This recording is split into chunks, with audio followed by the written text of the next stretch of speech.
आप सभी को नमस्कार बंधुओं। कैसे हैं आप लोग? आशा करता हूं ठीक होंगे। आज हम लोग जिस प्रकरण के विषय के बारे में यहाँ चर्चा करने वाले हैं वो है संस्कृत ऑप्शनल यूपीएससी का सिलेबस।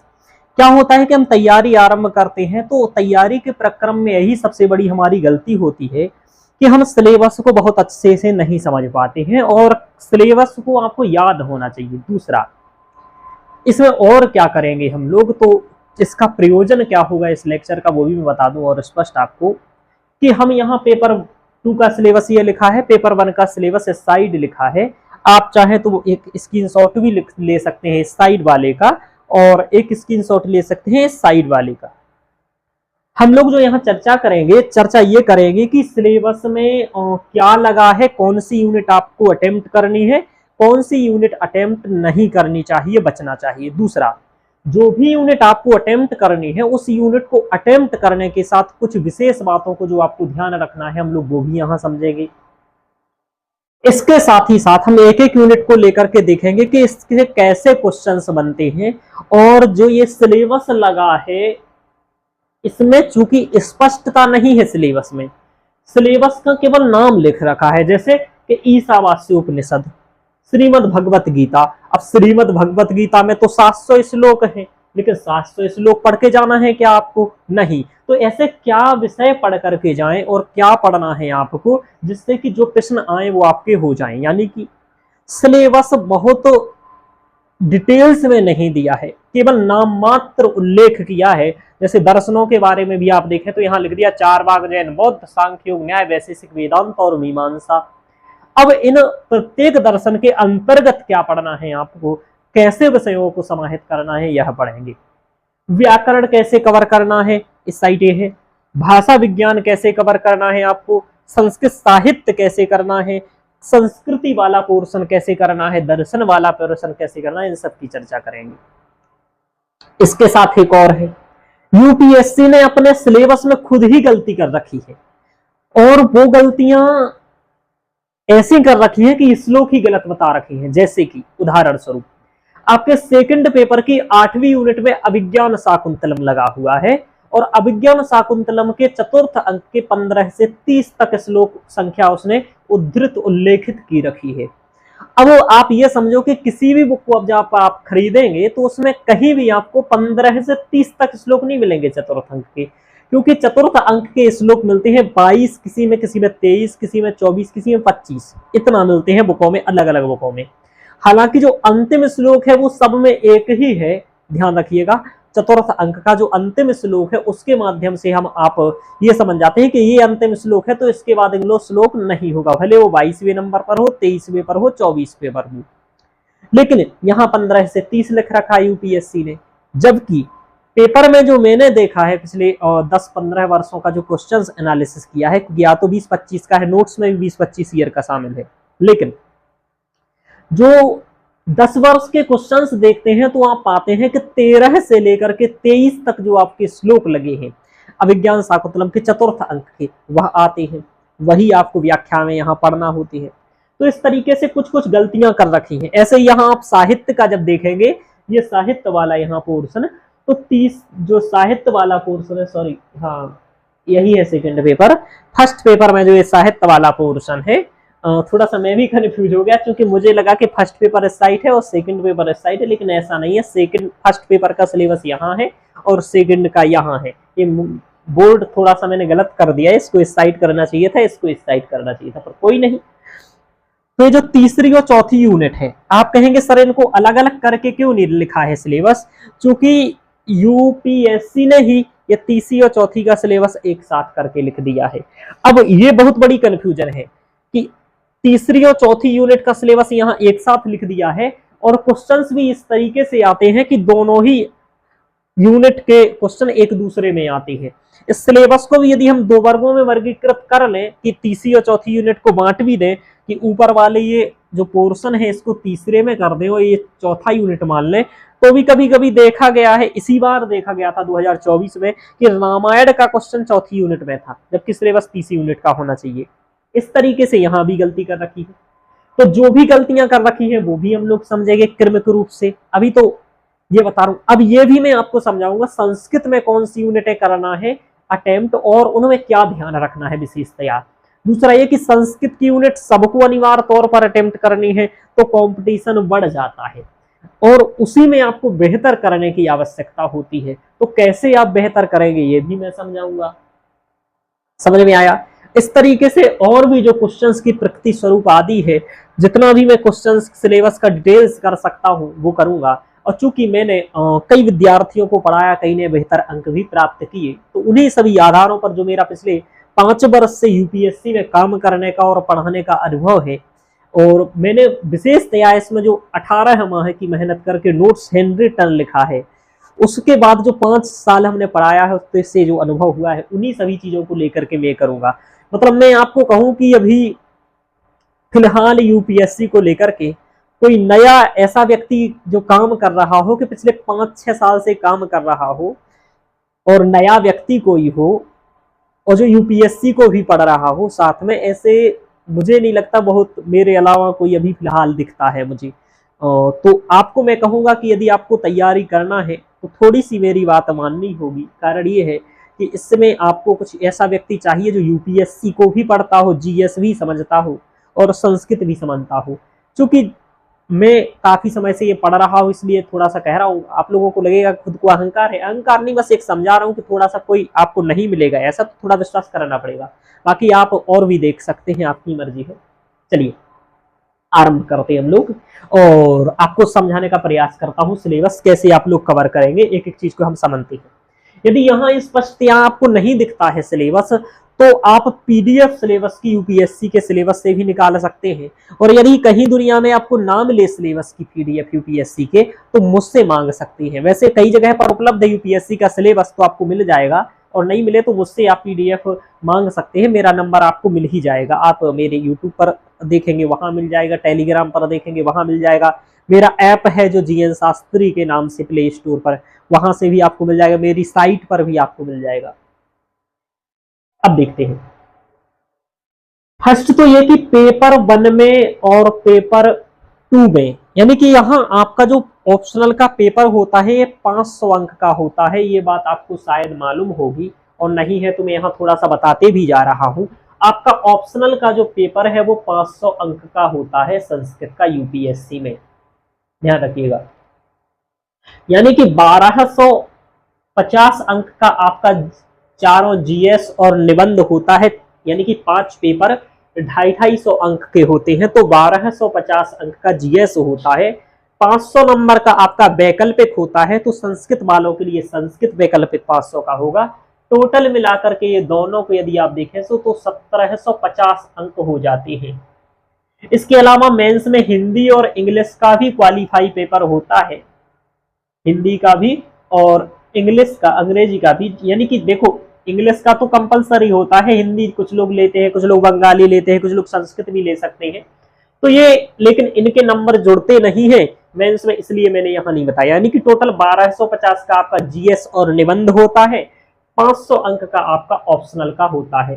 तो ये हमने इसलिए बता दिया आपको कि थोड़ा सा आपको जो पहली बार देख रहे होंगे और नए विद्यार्थी उनको ये आ जाए। बाकी तो इतना तैयारी कर रहे हैं और ऑप्शनल का सोच रहे हैं, तो इतना तो आप जानते ही होंगे कि कितने का मेंस होता है, कितने का ऑप्शनल होता है। 500 अंक का जो आपका ये है पेपर आता है, जिसमें से 250 अंक का फर्स्ट पेपर होता है और 250 अंक का सेकंड पेपर होता है। यानी कि फर्स्ट और सेकंड पेपर दोनों को मिलाकर के 250 अंक का होता है। अब क्या होता है कि पेपर 1 में भी आपकी 8 यूनिट है, पेपर 2 में भी 8 यूनिट है। पेपर 1 में भी 8 यूनिट है, पेपर 2 में भी आपकी 8 यूनिट है। ध्यान रखो, पेपर 1 250 अंक का होगा, पेपर 2 भी 250 अंक का होगा। ये बात आप ध्यान रख लेना, ठीक है। 250 अंक का ये होगा। दोनों के लिए समय आपको पेपर में 3-3 घंटे मिलेगा, यानी कि 3 घंटे का समय होगा। ये भी मैं आपको बताते जा रहा हूँ, 3 घंटे का समय होगा इसमें भी और 3 घंटे का समय होगा इसमें भी। दोनों पेपर एक ही दिन होंगे, यानी कि एक पेपर सुबह के टाइम होगा, एक पेपर शाम के टाइम होगा। यानी कि दोनों पेपर 500 अंक के ऑप्शनल का एक ही दिन होगा। फिलहाल की जो पद्धति चल रही है उस अकॉर्डिंग बता रहा हूँ, भविष्य में ये चेंज भी हो जाए तो मैं उसमें तो कुछ क्या कर सकता हूँ, आगे भी बताऊंगा फिर तो आपको, फिलहाल बता रहा हूँ। तो ये आपने देखा एक ही दिन में होंगे, 3 घंटे का समय मिलेगा, ढाई ढाई अंक का हो, 250 अंक का होगा, यानी 250 अंक का होगा। अब क्या रहेगा, ये जो 8 यूनिट है इनको 2 खंडों में वर्गीकृत किया गया है। कितने में किया गया है, 2 में किया गया है प्रत्येक पेपर को, यानी कि पेपर प्रथम प्रश्न पत्र को 2 खंडों में, खंड का और खंड बा, यहाँ आप लिखिए खंड बा, यहाँ खा, यानी कि का और खा 2 वर्गों में, खंडों में बांटा गया है। इसे भी खंड का में 4 यूनिट है, खंड खा में भी 4 यूनिट है, ध्यान रखिएगा। 5वीं 6वीं 7वीं 8वीं, पेपर 1 को भी पेपर 2 को भी 2 खंडों में बांटा गया है। ऐसा जब आपको पेपर मिलेगा यूपीएससी का, आप देखेंगे वहां लिखा गएगा द्वे खंडेषु विभाजिता 8 प्रश्न, ऐसा कहेगा कि 2 खंडों में विभाजित 8 प्रश्न। तो आपको देखना है कि खंड का में और खंड खा में 8 प्रश्न होंगे। अब इनमें से अनिवार्य कौन से हैं और संस्कृत में कौन से लिखने हैं उनकी चर्चा कर लेते हैं। तो आपको खंड का और खंड खा में 4 क्वेश्चंस होंगे, या फिर 4 यूनिट मान लीजिए आप, 4 यूनिट होंगे और 4 क्वेश्चंस ही पेपर में होंगे। आप पेपर भी सामने रख लीजिएगा। अब जो फर्स्ट पेपर है उसमें जो 4 यूनिट खंड का में है और 4 यूनिट खंड खा में है, इसकी चर्चा करते हैं। इसमें जो पहली यूनिट है जिसमें व्याकरण लगा हुआ है, जिसमें संज्ञा, संधि, कारक, समास, कारक और कर्तरी और कर्मवाच्य लगा हुआ है, यह आपके लिए अनिवार्य है। यानी कि कोई भी हो आप, आपके लिए अनिवार्य है, यानी कि पेपर में ये आपको अनिवार्य तौर पर करना है, ध्यान रखना। यदि आप इसको छोड़ते हैं तो फिर आपको अंक आने में बहुत समस्या होगी, यानी कि आपको अंक आएगा ही नहीं, ध्यान रखिएगा, क्योंकि अनिवार्य है और लिखने का मतलब नहीं होगा आपका। तो अनिवार्य तौर पर ये सबको करना होता है। और ध्यान रखो ये संस्कृत में ही लिखना होता है, इसके क्वेश्चंस के जो आंसर है वो संस्कृत में ही आपको लिखने हैं। 2 बातें, तो पेपर 1 में एक तो पहली यूनिट संस्कृत में करनी है, दूसरा अनिवार्य करनी है। हाँ ध्यान रखिए, जो पहली बार विद्यार्थी पढ़ रहे हैं उनके लिए तो एक एक चीज ध्यान देने योग्य है, क्योंकि मैं शुरू मतलब बहुत सरलता से बता रहा हूँ चीजें। जो कई बार पढ़ चुके हैं विद्यार्थी, जिन्हें सिलेबस मालूम है, तो आप स्पीड बढ़ा करके लेक्चर्स देखें। लेकिन आपको लेक्चर्स इसलिए देखना है, वरना मैं तो ये भी कह देता नहीं भी देखिए। कारण यह है कि इसमें आगे चल के थोड़ा सा मैं और अच्छी बातें, डिटेल्स बातें बताने वाला हूं जो सभी के लिए महत्वपूर्ण होंगी, आप भले ही कितना पढ़ लिए हो। तो अभी बेसिक से इसलिए स्टार्ट कर रहा हूं क्योंकि शुरुआत वाले विद्यार्थियों को मालूम होना चाहिए कि 250 का वो होता है, कितने घंटे में होता है, क्या कैसा होता है। बेसिक क्वेश्चंस भी हम सॉल्व करते चले जितना हो सकती है मुझ पर। बाकी तो जो डाउट रहेंगे आप कमेंट बॉक्स में पूछेंगे, मैं उनका आंसर दे ही दूंगा, ठीक है। तो आप लोग जो पुराने विद्यार्थी हैं, जो थोड़ा सा अनुभवी है, जानते हैं, नॉलेज है जिनको, तो वो ये कर सकते हैं, स्पीड बढ़ा सकते हैं लेक्चर का और सुन सकते हैं। वो वैसे भी आप प्रबुद्ध हैं, ज्ञानी है, तो कर ही लेंगे। तो अनिवार्य है और संस्कृत में है। इसके अलावा सर कौन सी यूनिट अनिवार्य है? इसके अलावा खंड खा की, ये खंड का की पहली यूनिट, खंड खा की जो 5वीं यूनिट है, यानी कि 4 ये इसके बाद ये 5वीं यूनिट है, या फिर आप कहो कि खंड खा की पहली यूनिट है। तो ये जो 5वें नंबर की यूनिट है, या फिर आपके पेपर में जो 5वें नंबर का क्वेश्चन होगा, उसमें आप देखिएगा जिसमें संस्कार, वर्ण व्यवस्था, आश्रम व्यवस्था, पुरुषार्थ, कला एवं तकनीकी विज्ञान लगा है, ये भी आपको संस्कृत में लिखनी है। देखो ये लिखा भी है, संस्कृत में लिखना है। और दूसरे तौर पर ये भी अनिवार्य है, यानी कि पेपर 1 में 2 यूनिट आपके लिए अनिवार्य है। कितनी यूनिट? खंड खा की प्रथम यूनिट जो संस्कृत में लिखनी है, जिसमें व्याकरण लगा है। खंड खा की 5वीं यूनिट संस्कृत में अनिवार्य लिखनी है, जिसमें संस्कार, वर्ण, आश्रम व्यवस्था, पुरुषार्थ व्यवस्था, कला एवं संस्कृति या तकनीकी विज्ञान लगा हुआ है, ये अनिवार्य है। आपको 8 यूनिट जो है खंड का में और खंड खा में, ये इसमें से 5 ही मात्र अटेम्प्ट करनी है। ये ऐसा यूपीएससी ने ही कहा है, मतलब उसके ही पेपर में है। जब आप पेपर देखेंगे तो वहां संस्कृत में एक बात है शुरू में ही लिखी रहती है। आप किसी ईयर का पेपर निकाल लीजिए, उसमें देखिए तो उसमें से आपको खंड का और खंड खा में सिर्फ 5 क्वेश्चन ही या 5 यूनिट ही अटेम्प्ट करनी है। आपके लिए 8 दी गई है, पेपर में भी 8 क्वेश्चन आएंगे, लेकिन उनमें से केवल आपको 5 करना है, जिनमें से अनिवार्य 2 करना है, खंड का पहला और खंड खा का 5वां, जो मैंने अभी आपको बताया है। खंड का पहला, खंड खा का 5वां, यानी कि संज्ञा, संधि, समास, कारक, कर्तृवाच्य वाला, संस्कार, वर्ण, आश्रम व्यवस्था, पुरुषार्थ वाला, यह आपको 2 अनिवार्य करना है। इसके अलावा क्या करना है, अब आपको 3 यूनिट ऐच्छिक है, जो आपकी इच्छा पर निर्भर करता है कि जो भी आप करना चाहे कर लीजिए, लेकिन उसमें भी थोड़ा सा नियम है एक, कि 3 यूनिट आप इच्छा से चयन कर सकते हैं। लेकिन ध्यान रखो, 2 बार लेकिन बोलने का मतलब ये है कि आपको खंड का में से 1 चुननी पड़ेगी और खंड खा में से 1 चुननी पड़ेगी, यानी कि इन तीनों में से आप ऐसा नहीं कर सकते हैं कि खंड का की ही तीनों चुन लीजिए, ऐसा नहीं कर सकते आप। आपको खंड का में से कोई 2 चुन सकते हो, या फिर कोई 1 चुन सकते हो, या फिर खंड खा में से 2 चुन सकते हो या 1 चुन सकते हो। इसका अभिप्राय समझो, कन्फ्यूज मत होना। यानी कि पहली खंड का की पहली तो अनिवार्य हो गया, उसके अलावा इन दूसरी, तीसरी या चौथी में से 1 कोई आपको चुननी पड़ेगी इच्छा से, और 1 आपको खंड खा में से इच्छा से चुननी पड़ेगी, ध्यान रखो। और 1 और आपको चुननी पड़ेगी, वो आप किसी में से भी चुन सकते हैं, चाहे खंड का में से चुनो या खंड खा में से चुनो, यानी कि चौथा खंड का में से आपको 1 और चुननी पड़ेगी, खंड खा में से भी 1 और चुननी पड़ेगी, तो 2 ये हो गया और 2 ये हो गया, तो 4 यूनिट हो गया। लेकिन अटेम्प्ट करनी है कितनी, 5 यूनिट।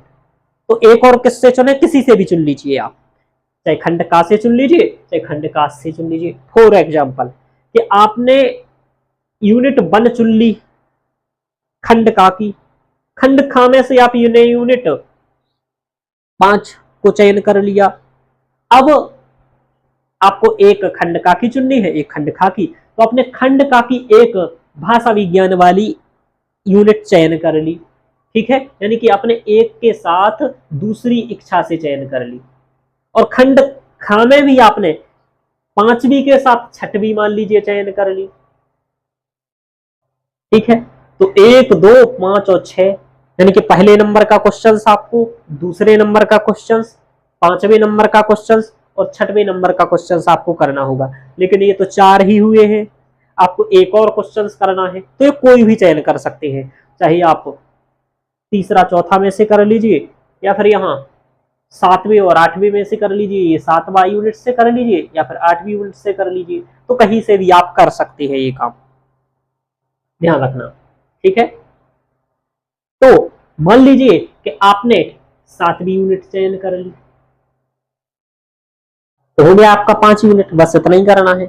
अब ये इनमें एक चीज और ध्यान रखना कि ऐसा चयन करने के बाद मान लीजिए आपने 7वीं चयन की, तब तो आपको 7वीं हिंदी में लिखनी है, या आप जो भाषा चयन करते हैं उसमें लिखेंगे, इंग्लिश करते हैं मीडियम अपने ऑप्शनल का। यानी कि ये भी एक बहुत बड़ी कंफ्यूजन बात है कि लोगों को ये पता नहीं रहता है कि आप का यदि इंग्लिश मीडियम है और आप यदि मेंस हिंदी, मेंस जो संस्कृत यानी कि ऑप्शनल लिख रहे हैं, ऑप्शन आप हिंदी में भी लिख सकते हैं, यानी कि इंग्लिश में आप मेंस लिख रहे हैं, अपना मीडियम आपका इंग्लिश है, लेकिन आप संस्कृत में जो भाषा चयन करनी है वो हिंदी भी कर सकते हैं। यानी जरूरी नहीं है कि आपका मीडियम इंग्लिश है तो आप ऑप्शनल में भी इंग्लिश ही चयन करें, आप हिंदी भी चयन कर सकते हैं, ध्यान रखिएगा ये बात, ठीक है। ये बहुत कंफ्यूज करती है लोगों को, ये पता नहीं रहता है, इसलिए मैंने बता दिया ये भी आप कर सकते हैं।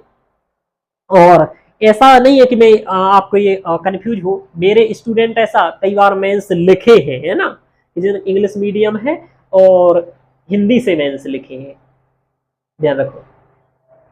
थोड़ा सा ये हो गया, यूनिट नंबर 6 के बाद ये यूनिट नंबर 7 है, यूनिट नंबर 8 है। चलिए अब देखो, तो इतना समझ में आया कि आपको यूनिट कैसे कौन कौन सी अनिवार्य करना है अटेम्प्ट, कौन कौन सी ऐच्छिक करना है, इतना आपको समझ में आ गया होगा। नहीं आया है तो थोड़ा सा एक सेकंड के लिए बता देता हूं।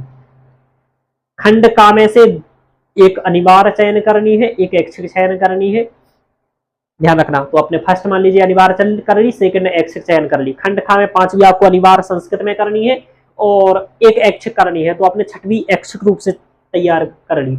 एक और आपको चयन करनी है, कोई भी खंड का और खंड खा में से कर लीजिए, तो आपने मान लीजिए सातवीं यूनिट यहाँ एक इच्छा से चयन कर ली, ध्यान रखो।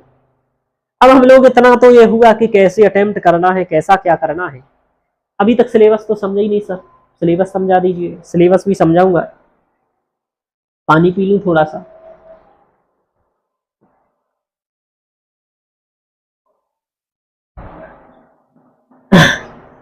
आप लोग बताइएगा जरूर समझ में आ पा रहा है या नहीं। नहीं आएगा तो पुनः आप उससे डाउट क्लियर कर सकते हैं चीजों का, ध्यान रखिए। अब देखो, अब हम लोग सिलेबस समझना स्टार्ट करते हैं। ये आपकी कौन कौन सी यूनिटें अटेम्प्ट करनी चाहिए, एक प्रश्न ये बहुत बड़ा रहता है। ये प्रश्न कि कौन कौन सी यूनिटें अटेम्प्ट करनी चाहिए, ये तो आपका पेपर 1 का हो गया कि कौन कौन सी अटेम्प्ट करना है, संस्कृत में लिखना है। एक बात ध्यान रखिएगा, जैसे मैंने यहां कहा सेम रूल पेपर 2 में भी नहीं है। पेपर 2 का रूल थोड़ा सा अलग है, यानी कि जो संस्कृत में अनिवार्य यहां पर है जरूरी नहीं है वो सेकंड पेपर में भी वही संस्कृत में अनिवार्य हो, ध्यान रखना। थोड़ा सा ही अंतर है उसमें, वो भी मैं आपको बताऊंगा। तो अभी सेकंड पेपर की चर्चा ना करके सिर्फ फर्स्ट पेपर की कर लेते हैं, वरना और कंफ्यूजन आ जाएगी जो नए विद्यार्थी। ध्यान रखो कि जो पेपर 1 की जो आपको अनिवार्य तौर पर सबको अटेम्प्ट करनी है, उसमें संज्ञा, संधि, समास, कारक और कर्तरी और कर्मवाच्य लगा है। ये व्याकरण पोर्शन कहलाता है। कई लोगों को व्याकरण बहुत कठिन लगता है और कई लोगों के लिए बहुत अच्छा लगता है, लेकिन आपको बताऊं व्याकरण एक ऐसा सब्जेक्ट है कि जिसमें नंबर नहीं कटते हैं। इसमें नंबर भी सबसे ज्यादा प्राप्त किए जा सकने वाला यूनिट है और ये सबके लिए एक अनिवार्य यूनिट है, यानी कि सबको ये करना है और सबको करने के साथ संस्कृत में करना है। अब देखो क्या होता है, सभी को संस्कृत नहीं आती है, ये भी बहुत बड़ी बात है। सभी को संस्कृत नहीं आती है, तो सबको संस्कृत नहीं आती, या तो संस्कृत सीखें या फिर लोगों के नंबर कम आएंगे। इसमें क्या होता है कि जिनको अच्छे से इसका नॉलेज है उनके नंबर तो इसमें काफी अच्छे आते हैं, लेकिन जिसको नॉलेज नहीं है उनके इसमें नंबर नहीं आते हैं पहली यूनिट में। यदि पहली यूनिट में जिसके नंबर अच्छे आते हैं, यानी कि पहले क्वेश्चंस में संज्ञा, संधि, कारक, समास वाले में, कर्तरी, कर्मवाच्य वाले में, आप समझो उसके लगभग फर्स्ट पेपर में अच्छे क्वेश्चन नंबर आते हैं। कारण क्या होता है कि आप ये समझो कि ये प्रत्येक यूनिट 50-50 अंक की है, ये ध्यान रखना। यानी कि जो पांचों आपको अटेम्प्ट करनी है वो 50-50 अंक की है। 50 अंक की ये यूनिट है, 50 की ये है, तीसरी और चौथी है तो 50-50 की ये भी है। यानी कि आपको पेपर में 50-50-50-50 इस तरीके से सभी यूनिट के क्वेश्चन 50-50 अंक के ही होंगे। तो आपको लगेगा टोटल 8 यूनिट का तो 400 अंक हो गया, लेकिन मेरे महाराज सब कुछ अटेम्प्ट तो करना नहीं है, आपको केवल 5 करना है। तो 50 गुणे 5 कर लीजिए तो आपका हो जाएगा 250, यानी कि 250 अंक का पेपर। ये भी एक व्यक्ति को बहुत बड़ा कंफ्यूजन था कि सर 400 पेपर का 400 नंबर के क्वेश्चन क्यों दे रहा है। एक ने तो आपको बताऊं, मैं नाम भूल रहा हूं वरना नाम भी बता देता, मेंस लिखने चला गया। उसको ये लगता था कि मुझे संस्कृत आती है, चूंकि वो संस्कृत के क्षेत्र से था तो पढ़ा था। मेंस देने चला गया, उसने ये सब नियम पढ़ा नहीं, ऊपर लगभग लोग पढ़ते ही नहीं है कि लिखने के चक्कर में, चूंकि समय का प्रतिबंध रहता है। तो उस विद्यार्थी ने ये नहीं देखा कि भाई 50-50, वो सीधा करने लगा पेपर जाकर के। करते करते उसने क्रम से 5-6 यूनिट की कर डाली, लेकिन 3 घंटे समाप्त हो गया। उसने लगा यार इतना लेंदी पेपर, और उसका दिमाग खराब हो गया कि 400 अंक का पेपर है। आकर के फोन लगाया, बोला सर 400 अंक का पेपर था। मैंने कहा 400 का था? मैंने कहा यार कुछ गलत तो नहीं आ गया पेपर? फिर मैंने देखा, मैंने कहा, फिर मैं समझ गया तुरंत उसकी बात कि नहीं यार ये इसने कर दी। मैंने कहा कितनी यूनिट थी? बोला 8 यूनिट थी। मैंने कहा हो गया काम आपका, तो मेंस हो गया, बन गया आईएएस। बुरा मत मानिएगा, मतलब सामान्य गलतियां हैं ये पढ़ते समय। ये सब चीजें जब शुरुआत कर रहे हो तो इतनी बातें ध्यान रखो भाई कि 5 मिनट आपको अटेम्प्ट करनी है, भले 8 दी जा रही है। लगभग सभी ऑप्शनलों में ऐसा ही होता है, ध्यान रखो। चलिए, तो संज्ञा, संधि, समास, कारक, कर्तृवाच्य, कर्मवाच्य, इसमें अच्छे नंबर लाना जरूरी है। कैसे आते हैं नंबर? चूंकि ये मैथ वाला सिस्टम है, यहां नंबर 50 में से किसी के 40 भी आ सकते हैं, 35, 38 नंबर भी आ सकते हैं, और किसी के इसमें से 15-20 अंक भी आते हैं। ऐसा क्यों होता है सर कि किसी के 15-20 आते हैं और किसी के 40, 38, 35 भी आते हैं? इसका मूल कारण ये होता है कि यहाँ क्वेश्चंस जो पूछे जाते हैं वो मैथ जैसे होते हैं। जैसे कि 2 गुणे 2 कितना होगा, तो आपको बताना है 4 होगा, और जिसने बता दिया कि 4 होगा उसको 2 में से 2 ही नंबर मिलने हैं, 1.5 भी नहीं मिलना है। जबकि और जगह कट सकता है नंबर, जहां कोई क्वेश्चन ऐसा पूछा जा रहा है कि 4 वाक दर्शन के महत्व को बताइए, उसमें कट सकता है आपका नंबर, लेकिन यहां नहीं कटेगा क्योंकि 2 और 2 4 ही होगा।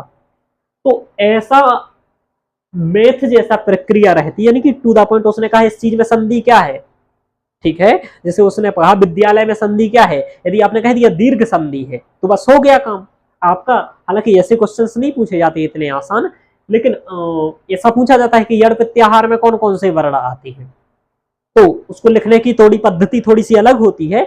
सामान्य तरीके से केवल शब्द शब्द नहीं बताने होते कि ये वर्ण आते हैं, उसको लिखने का तरीका थोड़ा सा अलग होता है, वो मैं आपको अभी बताऊंगा। तो इसलिए इसमें नंबर अच्छे आते हैं, आप ये समझ गए होंगे, क्योंकि यहाँ पर वैज्ञानिक प्रक्रिया है कि मतलब भाई जो पूछा उसका यदि आपने सटीक उत्तर दिया तो आंसर आने हैं। अब रहा इसको तैयार कैसे करना है, इसकी कमजोरी क्या है यूनिट की और इसकी अच्छाई क्या है। इसकी में लगभग संज्ञा, संधि, समास, कारक, ये 4 के यदि आप पाणिनि के सूत्र रखें। एक बात और ध्यान थोड़ा सा रख लो कि जो कारण प्रकरण लगा है वो आपको वैयाकरण सिद्धांत कौमुदी के अनुसार पूछा जाएगा, और बाकी संज्ञा, संधि, समास ये आपको लघु सिद्धांत कौमुदी के अनुसार पूछे जाएंगे। ये भी बात ध्यान रखिएगा कि कारक, चूंकि कारक प्रकरण है वो लघु सिद्धांत कौमुदी में बहुत छोटा सा है और बहुत कम सूत्र है, इसलिए कारक प्रकरण वैयाकरण सिद्धांत कौमुदी भट्टोजी दीक्षित का जो ग्रंथ है उससे पूछा जाएगा। और संज्ञा, संधि, समास ये लघु सिद्धांत कौमुदी वरदराजाचार्य की जो बुक है उसके आधार पर पूछा जाएगा। अब आप कहें सर ये बुक मंगा करके ही हम तैयार करने नहीं कर पाओगे, क्योंकि बुक से पूछा जाएगा लेकिन बुक के जैसा नहीं पूछा जाएगा, समझो। बुक में से पूछा जाएगा, बुक को आधार मान के पूछा जाएगा कि जो सूत्र इस बुक में दिए हैं इस प्रकरण को लेकर के, जैसे संज्ञा प्रकरण को लेकर के 14 सूत्र मात्र है, तो ये 14 के अंतर्गत से ही आएगा। लेकिन जो लघु सिद्धांत कौमुदी में हूबहू लिखा है या जो लिखा है वैसा ही आपको यूपीएससी में लिखना है, ऐसा नहीं है, ध्यान रखो। ऐसे ही वैयाकरण सिद्धांत कौमुदी में यदि कारक के 100 सूत्र हैं तो इन्हीं 100 सूत्रों से आएगा, लेकिन आपको वैयाकरण को सिद्धांत कौमुदी में से जैसा लिखा है वैसा नहीं लिखना है। इसका थोड़ा सा क्वेश्चंस का पैटर्न जैसा पूछने का है, उसी अकॉर्डिंग आपको लिखना है, ध्यान रखना। तो ये स्पष्ट हुआ आपको कि कारक प्रकरण वैयाकरण सिद्धांत कौमुदी के स्तर का पूछेगा, संज्ञा, संधि और समास लघु सिद्धांत कौमुदी के अकॉर्डिंग पूछेगा। कर्तृ और कर्मवाच्य सामान्य तरीके से आपको जो उसके मूल नियम है वो पढ़ लेने हैं, किसी भी गाइड बुक से पढ़ सकते हैं। इसके लिए आप रचना अनुवाद कौमुदी से भी पढ़ सकते हैं, कि रचना अनुवाद कौमुदी कपिल देव द्विवेदी जी की जो बुक है उसके अकॉर्डिंग भी पढ़ सकते हैं, तो भी हो जाएगा। ये हो गया संज्ञा, संधि, समास, कारक, कर्तृवाच्य, कर्मवाच्य। इसमें जो क्वेश्चंस पूछने की प्रकृति होती है वो प्रकृति क्या पूछता है कि संज्ञा प्रकरण से ही आपको संधि प्रकरण, समास प्रकरण, कारक प्रकरण, इसमें 5 क्वेश्चन मतलब इस ये क्वेश्चन नंबर 1 है, इसे 5 तरीकों से वर्गीकृत किया जाता है, ए बी सी डी और ई, यानी 5 क्वेश्चन आपके 10-10 नंबर के बनेंगे, यानी कि 10 नंबर का ये, 10 नंबर का ये, 10 का ये, 10 का ये और 10 का ये। इस तरीके से आपको जो पहली यूनिट है इसमें का 10-10 नंबर का क्या कर दिया जाएगा, आपका वर्गीकृत कर दिया जाएगा। ये बात ध्यान रखो, 10 का ए, 10 का बी, 10 का सी, 10 का डी और 10 का ई। अब क्या होता है, इसमें जो एक एक नंबर के 10 क्वेश्चंस पूछे जाते हैं, जो ए नंबर का है, आप पेपर लिए होंगे देख लेना, 10 क्वेश्चंस पूछे जाते हैं। इसमें 2-2 नंबर के 5 क्वेश्चंस पूछे जाते हैं, तो ये भी 10 हो गया। इसमें भी 2-2 नंबर के 5 क्वेश्चंस पूछे जाते हैं, ये भी 10 नंबर का हो गया। इसमें 10 नंबर का एक ही क्वेश्चन पूछा जाता है जो निबंध होता है, और इसमें भी एक ही क्वेश्चन होता है जो निबंध होता है, यानी कि निबंध होते हैं। तो इस तरीके से पेपर में क्वेश्चंस पूछे जाते हैं। अब आपको सिलेबस समझो, 5 क्वेश्चन यूनिट 1 में जो पहला क्वेश्चन आपके पेपर में आया होगा, पेपर रहेगा, वहां शुरुआत में ही आपको A B C D E 4 में पहला क्वेश्चन वर्गीकृत रहेगा, विभाजित रहेगा, और उसमें पहला क्वेश्चन एक एक नंबर के होंगे और ये 10 क्वेश्चन होंगे। तो दूसरे नंबर पर जो क्वेश्चन होंगे वो 2-2 नंबर के 5 क्वेश्चन होंगे। सी नंबर का जो होगा वो 2-2 नंबर के 5 क्वेश्चन पुनः होंगे, और जो डी नंबर का होगा उस वो 10 नंबर का एक निबंध होगा और 10 नंबर का ये होगा। अब इसमें समस्या क्या आती है कि जो डी नंबर का है और ई नंबर का है, इसमें जो 10 क्वेश्चंस एक एक नंबर के होते हैं, ये 10 क्वेश्चंस संज्ञा संधि समास और कर्तृ-कर्मवाच्य से होते हैं। संज्ञा संधि समास और कर्तृ और कर्मवाच्य से होते हैं, यानी कि कारक को छोड़ करके ये जो शुरुआत के 10 क्वेश्चन होते हैं एक एक नंबर के, ये कारक को छोड़ करके बारी की चारों प्रकरणों से एक एक 2-2 3-3 क्वेश्चन होते हैं। ध्यान रखो, एक एक 2-2 3-3 क्वेश्चन होते हैं। कौन ये, यानी कि टोटल 10 क्वेश्चन होते हैं एक एक नंबर के। तो संज्ञा संधि समास और कर्तृ-कर्मवाच्य से होते हैं, कारक से नहीं होते हैं, देख लीजिएगा। इतना एनालिसिस कर रखा है, इतना बार पढ़ा रखा है मैंने ऑप्शनल, कि एक एक चीज मुझे रट गया है। जब मैं ये सिलेबस लिख रहा था तब मुझे लिखने के समय ये जरूरत नहीं थी कि मैं सिलेबस भी एक बार देखूं। मैंने बिना देखे सिलेबस लिख दिया, बाद में पीडीएफ से एक बार मिलाया कि मैंने सही लिखा या नहीं लिखा। चूंकि पढ़ा रहा हूं तो एक बार कंफर्म करना जरूरी है, अपने ऊपर अति कॉन्फिडेंस भी नहीं करना है। तो वहां मैंने देखा तो सब कुछ लगभग ठीक लिखा था, थोड़ा सा 1-2 श्लोक में भूल रहा था, संख्या वगैरह, बाकी लगभग चीजें मुझे याद थी। तो इस तरीके से आपको याद होनी चाहिए, ये मेरे कहने का अभिप्राय। यह कहने का अभिप्राय नहीं है कि मैं बहुत ज्ञानी हूँ, ज्ञानी व्यानी कुछ ना हो, ठीक है। ज्ञानी होता तो पढ़ा रहा होता। चलिए, तो ये हो गया कि एक एक नंबर का आएगा 10-10, और संज्ञा संधि समास और कर्तृ-कर्मवाच्य होगा, यानी कि कारक से नहीं होगा। क्यों नहीं होगा सर कारक से, जो शुरू के 10 क्वेश्चन है? क्योंकि कारक के जो 5 क्वेश्चन पूछे जाएंगे वो सी नंबर के जो 5 क्वेश्चन 2-2 नंबर के हैं वो केवल कारक के ही मात्र होंगे। ध्यान रखो, कारक के ही मात्र होंगे, और उसमें पूछा जाएगा विभक्ति प्रयोग करने के लिए। एक विभक्ति क्या है उसमें, और विभक्ति का प्रयोग कैसे करना है, सूत्र उल्लेख करते हुए इसको बताना है। ऐसे ही जो ये आपको 2 क्वेश्चन 5-5 नंबर के ये भी पूछे जाएंगे। यहां पूछा जाएगा सूत्र का अर्थ और उदाहरण। क्या पूछा जाएगा? सूत्र का अर्थ और उदाहरण। ध्यान रखो, एक में तो पूछा जाएगा अर्थ और उदाहरण, एक में पूछा जाएगा कारक प्रकरण के लिख देगा कि अक्षरा काणः, यहाँ अक्षरा में कौन सी विभक्ति है और किस सूत्र से हुई है, प्रयोग करके बताइए। इस तरीके से पूछेगा, तो इस तरीके से ये क्वेश्चंस पूछेगा। तो ए बी सी ये तो आपका हो जाएगा यदि ठीक से आप सब कुछ पढ़ लेते हैं। अब क्या रहेगा, जो अर्थ और उदाहरण पूछेगा वो पूछेगा संज्ञा प्रकरण से, संधि से, समास से और कारक से, यानी कि सभी से पूछेगा अर्थ और उदाहरण। जो 5 सूत्र आएंगे जिसमें अर्थ और उदाहरण पूछा जाएगा, यानी कि एक एक नंबर के 10 क्वेश्चन होंगे, वहां कई प्रकृति के क्वेश्चन पूछे जाते हैं जो मैं एक आध दिन आपको बता दूंगा। अब क्या होगा, डी और ई नंबर का जो निबंध पूछा जाएगा आपसे, यही सबसे समस्या वाला है। ये जो डी नंबर का और ई नंबर का निबंध पूछा जाएगा, इस निबंध को लिखने के लिए आपको किससे निबंध पूछा जाएगा? संज्ञा से, संधि से, समास से, कारक से। इन चारों प्रकरणों में संज्ञा प्रकरण से 4 निबंध बन सकते हैं,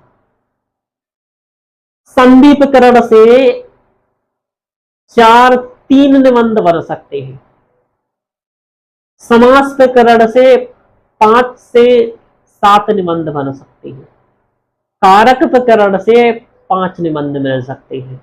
यानी कि 5 5 10 और 3 13 और 4 17 है, यानी कि टोटल 18 से 20 निबंध से ज्यादा निबंध बन ही नहीं सकते, और जिसमें से 7 से 8 निबंध बन चुके हैं यूपीएससी में। तो इतने ही निबंध बन सकते हैं आपके किससे? जो आपके संज्ञा, संधि, समास और कारक को है, 20 निबंध बन सकते हैं। अब निबंध के अलावा यदि अर्थ और उदाहरण, यदि सूत्र की व्याख्या करने को ही पूछ लिया गया, जैसे एक सूत्र का व्याख्या 2024 में पूछ लिया गया था, तब थोड़ी सी समस्या हो सकती है। तो कई सारे क्वेश्चंस बन सकते हैं, लेकिन ऐसा बनते नहीं है, तो डरने की जरूरत है नहीं। इस तरीके से ये हो गया कि अब मैंने आपको ये बता दिया कि जो संज्ञा प्रकरण यानी कि फर्स्ट व्याकरण वाले से आते हैं, तो ये अब इतना सारा सब कंफ्यूज कर दिया, इतना कुछ बता दिया कि दिमाग खराब हो गया। सोच रहे थे छोटा सिलेबस है और इतना फालतू की माथा पच्ची करनी है, लग रहा है ना पढ़े।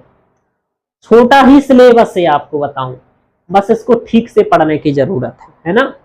तो बताते हैं कैसे करना है। अब ये जो संज्ञा प्रकरण है, संधि प्रकरण है, समास प्रकरण है, कारक प्रकरण है, कर्तरी और कर्मवाच्य है, इसको करना कैसे है, कितने लेक्चर्स में हो सकता है? तो देखिए, इसके लिए आपको जो यूपीएससी के क्वेश्चंस पूछे जाते हैं, उसके कैसा क्वेश्चंस पूछा जाता है, A B C D E जो मैंने बताया, और वो कैसे लिखा जाता है, कौन सा कितने शब्द में लिखना है, ये भी थोड़ा सा उल्लेखित एक तो क्वेश्चंस पेपर ही किया रहता है, दूसरा एक किसी अनुभवी टीचर से आप पढ़ेंगे जो यूपीएससी पढ़ाता है या अच्छे से खुद लिखा है या उसके अंडर में कुछ स्टूडेंट में आदि लिखे हैं, तो उनसे आपको अनुभवी टीचर से पता चल सकता है। वैसे जो पढ़ा रहे हैं उन्हें इतना थोड़ा बहुत अनुभव है कि कैसा करेगा, क्योंकि यूपीएससी सब तो पढ़ा नहीं सकते संस्कृत ऑप्शनल, तो जो भी पढ़ा रहे हैं उन्हें इतना तो अनुभव है कि कैसे क्या करना होता है। लेकिन कुछ लोगों ने काम करना बंद कर दिया है, कुछ लोग मेरे जैसे लगे हैं कि काम कर रहे हैं, सोच रहे हैं कि संस्कृत थोड़ा सा अच्छा रहे। ध्यान रखो, अब संज्ञा, संधि, समास और कारक और कर्तृ वाच्य को लेकर के आपको ये ध्यान रखना है, इसमें यदि इन सब में जो है वो सूत्र है, सूत्र है, और लगभग सभी के सूत्र यदि मिला दें तो 300 सूत्र है। किस किसके? संज्ञा, संधि, समास और कारक, इनमें सूत्र लिखे गए हैं। अब सर ये भी बहुत बड़ी समस्या है कि ये सूत्र होता क्या है। क्या रहा कि एक समय रहा सूत्र काल, ठीक है। यदि हम सूत्र काल की बताएं कि सूत्र काल का समय क्या रहा, तो आपको बताऊं, मैक्स मूलर के अनुसार 600 ईसा पूर्व से 400 ईसा पूर्व तक, यानी जिस समय आप लोग समझो कि गौतम बुद्ध थे और महात्मा मैं कह रहा हूं गौतम बुद्ध थे और महावीर थे। महावीर का यदि आप देखें तो 599 ईसा पूर्व जन्म है महावीर, भगवान महावीर का, और वहीं 563 ईसा पूर्व है गौतम बुद्ध का समय। तो ये समय आप देख रहे हो, इसी समय कौटिल्य रहे हैं, इसी समय पाणिनि रहे हैं, इसी समय चरक रहे हैं, इसी समय सुश्रुत रहे, सुश्रुत सुश्रुत बाद में आए हैं, चरक रहे हैं, इसी समय वसुबंधु रहे हैं, इसी समय नागार जुनभी रहे हैं जहां तक है, और पाश्चात्य विद्वानों में कहें तो सुकरात इसी समय में रहे हैं, पाइथागोरस आदि इसी समय में रहे हैं। तो ये वो समय है। इस समय क्या किया गया कि जो ग्रंथ लिखे गए वो सूत्रों में लिखे गए। सूत्रों में लिखने का मतलब क्या हुआ सर? सूत्र का मतलब एक लघु वाक्य, एक लघु वाक्य, छोटा सा सेंटेंस जो कि कंप्लीट अर्थ को व्यक्त करता हो। ऐसा लघु वाक्य जो कंप्लीट अर्थ को या फिर सारगर्भित अर्थ को व्यक्त करता हो। जैसे कि बहुत छोटा वाक्य होता है और वो एक कंप्लीट अर्थ देता है और उसके अर्थ को समझना होता है। जैसे इस समय जो दर्शनों का भी विकास हुआ है, दर्शनों का विकास हुआ है, तो आप ध्यान देना वेदांत दर्शन का जो सबसे पहला ग्रंथ लिखा है बादरायण ने, वो ब्रह्म सूत्र लिखा है। ऐसे ही आप देखेंगे वैशेषिक सूत्र जो लिखा है वो कणाद ने लिखा है। तो आप सभी दर्शनों के देखेंगे, जैसे योग सूत्र पतंजलि ने लिखा है। तो ये सूत्र काल चल रहा था, छोटे छोटे वाक्य लिख रहे थे सूत्र, जैसे कि अथ योगानुशासनम, ये योग सूत्र है, यथ योगानुशासनम। अब ये इस अथ योगानुशासनम का ये कंप्लीट अर्थ है, ठीक है। योगश्चित्त वृत्ति निरोधः, ये मैंने योग दर्शन के सूत्र बता दिए। तो सूत्रों में लिखा गया है, कि एक छोटे छोटे सूत्र लिखे गए हैं, उसका ये कंप्लीट अर्थ होता है और सभी चीजों का अलग अलग। तो ऐसे व्याकरण के सूत्र लिखे गए, वो व्याकरण को बताते हैं, व्याकरण के नियम बताते हैं, व्याकरण के नियमों को बताते हैं। नियमों से क्या होता है व्याकरणों के, कि व्याकरण के यदि नियम हो तो वो भाषा एक दीर्घावधि तक अपने व्याकरण के कारण एक जैसी बनी रह सकती है। जैसे संस्कृत आप देख रहे हैं, आज से जो पाणिनि के समय 3-4 हजार साल पहले जो संस्कृत थी, वैसी संस्कृत आज है। क्यों है? यदि भारत में यहाँ भी षष्ठी में रामस्य बनेगा भारत में, तो अमेरिका में भी रामस्य बनेगा। लेकिन इंग्लिश में आप देख रहे हैं कई जगह पर अंतर हो जाता है कि अमेरिका की इंग्लिश अलग है, ब्रिटेन की इंग्लिश अलग है, अमेरिकन इंग्लिश, ब्रिटेन की इंग्लिश अलग अलग है। लेकिन संस्कृत ऐसा नहीं होगा। संस्कृत में आप बोलने की टोन बदल जाएगी कि दक्षिण भारत थोड़े वाले लोग थोड़े अलग टोन में संस्कृत बोलेंगे और ध्वनि में, टोन मतलब ध्वनि, और उत्तर भारत वाले अलग में बोलेंगे। लेकिन संस्कृत का जो मूल शब्द रहेगा वह एक ही रहेगा। ये किसके कारण है? व्याकरण के कारण होता है। तो सूत्र लिखे गए हैं 300 सूत्र। इन 300 सूत्रों में से आपको बताऊं कि जो 300 सूत्र लिखे गए हैं, इन 300 सूत्रों में से कितने सूत्र आपको पढ़ने हैं, क्या सभी पढ़ने हैं? तो मैं कहूंगा एक बार तो आपको जैसे पेपर आ रहा है सभी सूत्र पढ़ने हैं। लेकिन इस 300 सूत्र में से मैंने क्या कर रखे हैं, 90 इंपोर्टेंट सूत्र हैं, जिसमें से ही लगभग हर बार कंप्लीट ये व्याकरण का पेपर आ जाता है। संज्ञा, संधि, कारक, समास, ये चारों प्रकरण आ जाते हैं। 90 ही सूत्र ये बार बार आते हैं जो वेरी वेरी इंपोर्टेंट। इसमें से बहुत ज्यादा इंपोर्टेंट 50-60 सूत्र ही है जहां से बार बार आता है, और बाकी 90 महत्वपूर्ण है। यानी कि टोटल यदि आप 300 में से 90-100 के करीब अच्छे से सूत्र कवर कर लेते हैं तो आपका व्याकरण के लगभग सब क्वेश्चंस बन जाएंगे। लेकिन पढ़ने एक बार आपको सभी सूत्र हैं, क्योंकि कभी हो सकता है कि इधर उधर का सूत्र भी बन गया तो भी आप अटेम्प्ट कर पाए। तो इसमें से एक तो ये कॉस्ट बेनिफिट एनालिसिस का भी सिद्धांत अपनाना है कि ये 90 आपको महत्वपूर्ण रहेंगे, तो पेपर के समय इन 90 को ज्यादा रिवीजन करके जाओगे, जैसे क्योंकि पेपर ही में अधिकतर यहीं से आएंगे, तो इसलिए आपको करना है। अब आप सर कहेंगे इसको पढ़ें कहां से, सोर्स क्या है? देखो, पढ़ने को तो सोर्स जो है वो मैंने बता ही दिया है कि संज्ञा, संधि, कारक और समास। संज्ञा, संधि और समास आप लघु सिद्धांत से पढ़ लीजिए, और कारक आप वैयाकरण से पढ़ लीजिए, कर्तृकर्म वाच्या रचना अनुवाद कौमुदी से पढ़ लीजिए। लेकिन क्या आप पढ़ पाओगे? नहीं। क्यों नहीं पढ़ पाओगे? क्योंकि उसमें जैसे आपके सूत्र और उसका अर्थ लिखा है, सेम वैसा आपको यूपीएससी में नहीं लिखना है। यूपीएससी के क्वेश्चंस अलग अलग डिमांड के हैं। जैसे कोई क्वेश्चंस 1 नंबर का है तो 1 नंबर के उत्तर को एक अलग तरीके से लिखना है, 2 नंबर के उत्तर को एक अलग तरीके से लिखना है, और 10 नंबर के निबंध को अलग तरीके से लिखना है।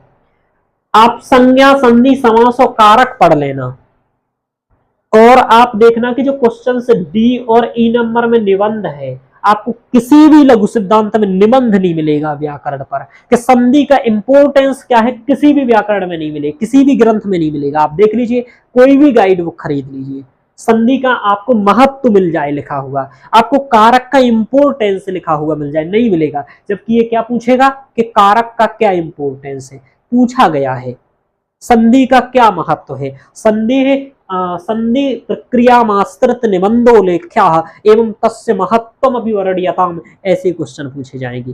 तो ये महत्व आपको कहीं लिखा नहीं मिलेगा, आपको कारक का महत्व कहीं लिखा नहीं मिलेगा। क्यों नहीं मिलेगा सर लिखा हुआ? क्योंकि महत्व जो बुकें बनाई जाती हैं संज्ञा संधि कारक को लेकर के, एक कॉलेज के एग्जाम्स को देख करके लिखते हैं लोग, क्योंकि कोई खरीदेगा नहीं तो क्यों लिखेगा, और उसी के लिए लिखेगा जो खरीदेगा। तो ये बुक्स कौन खरीदते हैं? जो कॉलेजों में पढ़ते हैं, तो उनके लिए ये रहती है। अब आप खरीदोगे नहीं तो आपके लिए रहेगी कहाँ से ये बुक? इसलिए तो जो संज्ञा संधि समास कारक है, इसमें महत्व को लेकर के आपको जो बुकें रहेगी उनमें नहीं मिलेगा। फिर कैसे लिखा जाएगा? और यूपीएससी क्यों पूछ रहा है? क्योंकि संधि का कुछ ना कुछ महत्व तो है ही। यदि संधि प्रक्रिया का महत्व ना होता तो संधि प्रक्रिया पढ़ाई क्यों जाती? लेकिन चूंकि एग्जाम्स में पूछा नहीं जाता है, कॉलेज में पूछा नहीं जाता है, तो कॉलेज वाले ना संधि का महत्व पढ़ाते हैं, ना ही उन्हें पढ़ाने में रुचि होती है। इतनी ही अच्छी भारतीय शिक्षा व्यवस्था होती कि संधि के महत्व को बताती तो फिर क्या ही नहीं था, कारक के महत्व को बताती, तब तो फिर आपको ये कोचिंग चलना बंद हो गई होती। वो तो केवल पेपर के एग्जाम के अकॉर्डिंग ही पढ़ाएंगे थोड़ा बहुत, या तो पढ़ाएंगे ही नहीं। ये भारतीय शिक्षा है। तो संधि और कारक का महत्व है। भाई आपसे यदि पूछे क्या वर्ब पढ़ते हैं, क्रिया जिसे आप कहते हैं, संस्कृत में धातु कहते हैं, धातु का क्या इंपॉर्टेंस है? तो कुछ ना कुछ तो है ना इंपॉर्टेंस, संधि का कुछ ना कुछ तो है। संधि क्या कहा जाता है? संक्षिप्तीकरणम, संक्षिप्तीकरण करना संधि कहलाता है।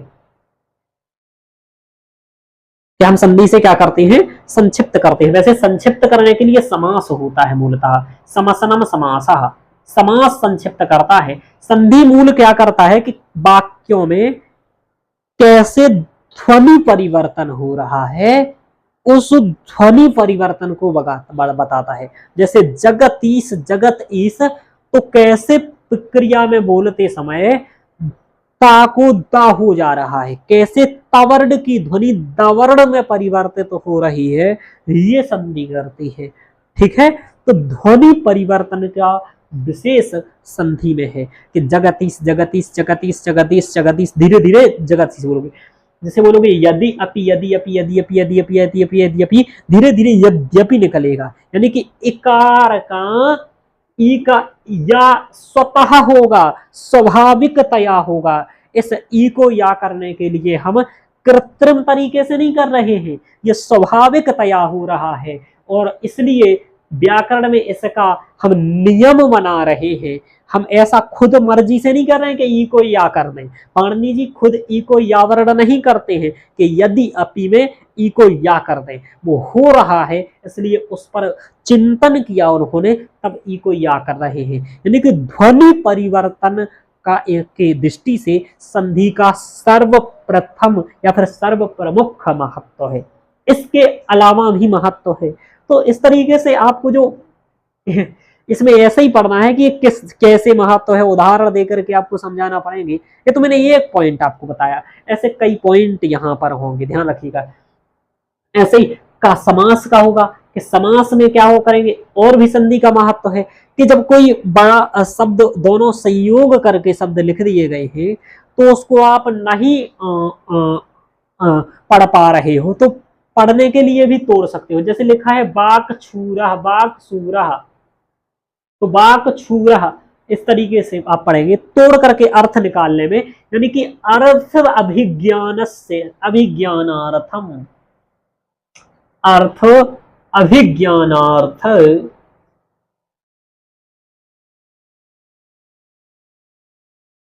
अर्थ के अभिज्ञानार्थ के लिए संधि महत्वपूर्ण है। यथा, अब आपको उदाहरण सहित बताना है पेपर में कि अर्थ अभिज्ञानार्थम, यानी कि इसका एक महत्वपूर्ण है अर्थ अभिज्ञानार्थ करना।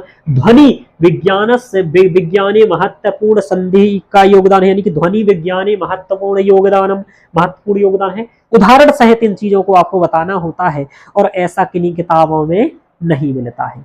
तो इसके लिए आपको किसी अनुभवी टीचर के सहयोग में या ये सब चीजें तैयार करनी चाहिए, मैं ऐसा ही कहूंगा। यदि आप ठीक से चाह रहे हैं कि आपका सिलेक्शन हो और टाइम पास करना चाह रहे हो, तब फिर आप स्वयं से कथा बांचते रहिए और पढ़ते रहिए। मैंने बता दिया है कि संज्ञा, संधि और समास को लघु सिद्धांत से पढ़ना है तो आप लघु सिद्धांत खरीद लीजिए, कारक के लिए वैयाकरण खरीद लीजिए। ये दोनों बुकें आपको लगभग 1000 रुपए के अंदर आ जाएंगी। यदि आप किसी अच्छे राइटर की खरीदते हैं तो 1500 तक ही आ ही जाएंगी। व्याख्यात्मक में बता रहा हूँ, गीता प्रेस गोरखपुर वाली नहीं कह रहा हूँ कि 100 रुपए की आ जाए, क्योंकि उसमें तो हिंदी एक अक्षर भी नहीं लिखा होगा आपके लिए, ध्यान रखना।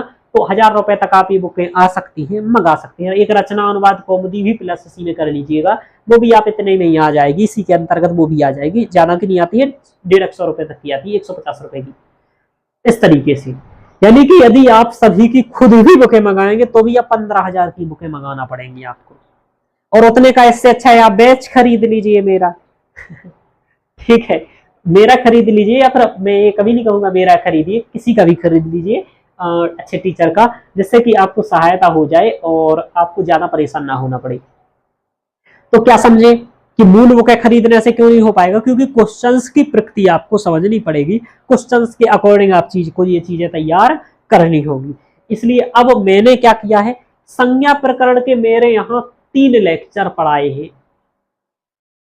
जो बोल रहा हूं, आप जीएन शास्त्री ऐप डाउनलोड करिएगा, उसमें जाकर के Sanskrit optional UPSC complete course पर जाइएगा, आपको लेक्चर दिख जाएंगे। ठीक है कि संज्ञा प्रकरण के 3 हैं, संधि के लगभग 8-10 लेक्चर हैं, समास के 3 लेक्चर हैं, कारक के 7 लेक्चर हैं। इस तरीके से आपको लेक्चर्स इसके हैं। कर्तृक्रमवाच्य के 2 लेक्चर हैं। ये सभी जो लेक्चर होंगे 2 से 2.5 घंटे के लेक्चर होंगे। इस तरीके से यानी कि टोटल आप एक बार देखें तो 3 और 10 13 और 13 और 3 आपके 16 और 7 आप देखें लगभग 20 से 25 लेक्चर में ये आपका पहली यूनिट कंप्लीट हो जाएगी, यानी कि 20 लेक्चर में हो जाएगा। अब क्या होते हैं, कुछ टीचर को ये बहुत सभी सूत्र और बहुत अच्छे तरीके वैसे नहीं पढ़ाते हैं, तो इसमें दिक्कत क्या आती है कि इसमें सूत्र बहुत अधिक है। तो इसी में पाणिनि जैसे, क्योंकि खुल के बताना चाहिए, आलोचना भी कभी करो तो बहुत खुल के करो, जिससे कि सबको पता रहे, जिससे कि लोगों को भविष्य बर्बाद ना हो।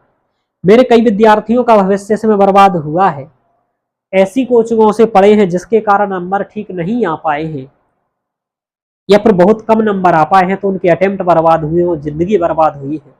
तो मुझे लगता है कि ऐसा ना हो आपके साथ, इसलिए खुल के जिसकी जो कमी है मुझे बताना चाहिए, और मेरी भी कोई कमी है तो कोई भी बताए, कम से कम बताएगा तो मैं सुधारूंगा। तो पाणिनि वाले क्या करते हैं कि व्याकरण पढ़ाने के लिए 40 से 45 लेक्चर पढ़ा देते हैं, 50 लेक्चर पढ़ा देते हैं।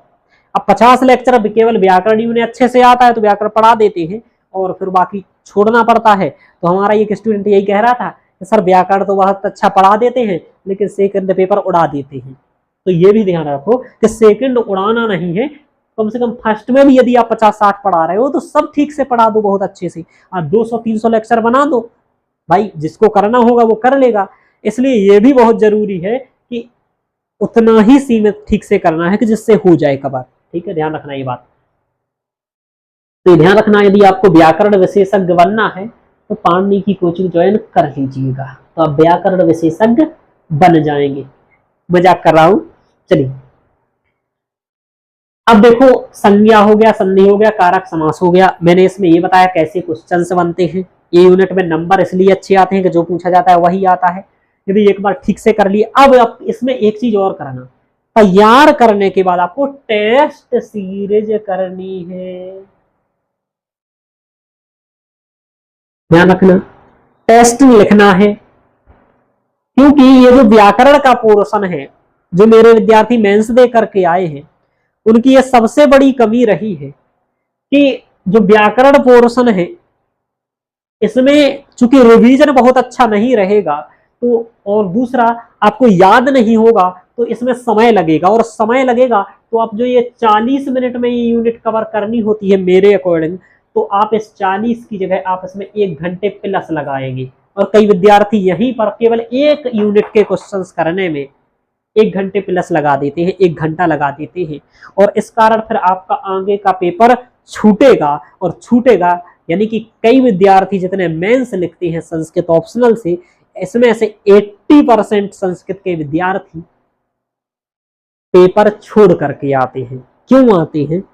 कारण ये है कि फुल लेंथ टेस्ट नहीं लिखते हैं, यूनिट वाइज टेस्ट नहीं लिखते हैं। यदि आपने पहले पढ़ा है और दिया है, यदि आप सुन रहे हैं कोई भी, तो आप अपने हृदय पर हाथ रख के खुद से पूछिए, बेटा कितना टेस्ट लिखे हो?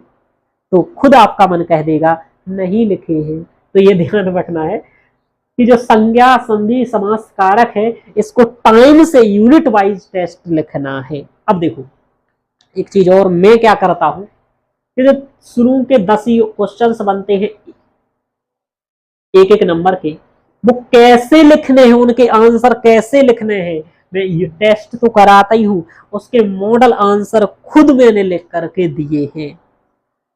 कि यदि आपको कोई सूत्र पूछ लिया गया, जैसे हलंत्यम या अदर्शनम लोपः या आदिरंतेन सहेता, तो इसका अर्थ और उदाहरण 3 लाइन में कैसे लिखना है। दूसरा, ऐसे भी कुछ सूत्र हैं जिनका अर्थ ही 3 लाइन का नहीं है, जैसे हलंत्यम, और इसका अर्थ और उदाहरण पूछ ले तो इसका अर्थ और उदाहरण लिख करके भी पूरा 1.5 लाइन होगा। तो कैसे लिखेंगे, तो उसके भी तरीके मैंने बताए हैं। जैसे उपदेशे अंत्यम हलित स्यात्, इतना आप लिख देंगे तो इतने से तो काम चलेगा नहीं, क्योंकि स्पष्टतया कह रहा है कि 2 नंबर के लिए 3-4 लाइन लिखो, तो लिखनी पड़ेंगी 3 लाइन। तो कैसे करोगे फिर उसको, ये सब मैंने बताया है। यानी कि प्रत्येक क्वेश्चंस कैसे आएंगे, उस क्वेश्चंस के आंसर्स कैसे लिखने हैं, इसके लिए भी आपको गाइडेंस चाहिए होगा। तो ये ध्यान रखना। तो मैंने तो क्या कर रखा है कि पूरा कंप्लीट पेपर ही सॉल्व करके दे रखे हैं, स्टूडेंट को देता हूं, और मैंने एक सॉल्व करके तो दे ही रखे हैं। जिन विद्यार्थी ने टेस्ट लिख करके मुझे चेक कराया है, तो उसकी चेक की हुई कॉपी ही मैं आपको देता हूं, जिससे कि आप उसकी भी गलती समझ सके कि वो क्या गलती कर रहा है, और वो आपको नहीं देना है। वरना क्या होता है, स्टूडेंट की चेक की हुई गलती नहीं आती है। और दूसरा ये कि कोई भी संस्कृत ऑप्शनल में मेरे अलावा मॉडल आंसर लिख करके हाथ से नहीं देता है। देख लीजिए आप किसी से मांग करके, किसी की कोचिंग ज्वाइन करने से पहले, कि आप मुझे दिखा दीजिए एक बार कि आप कैसे हैंड रिटन लिख करके देते हैं, तो वो नहीं देगा। तो इस तरीके से आपको करना है। इसका अभिप्राय यह भी समझ लो आप लोग कि आपको हैंड रिटन नोट्स बनाने हैं। दूसरा, आपको संज्ञा संधि कारक समास के क्वेश्चंस, प्रत्येक क्वेश्चंस पर वर्क करना है कि कौन सा क्वेश्चंस कैसे लिखना है।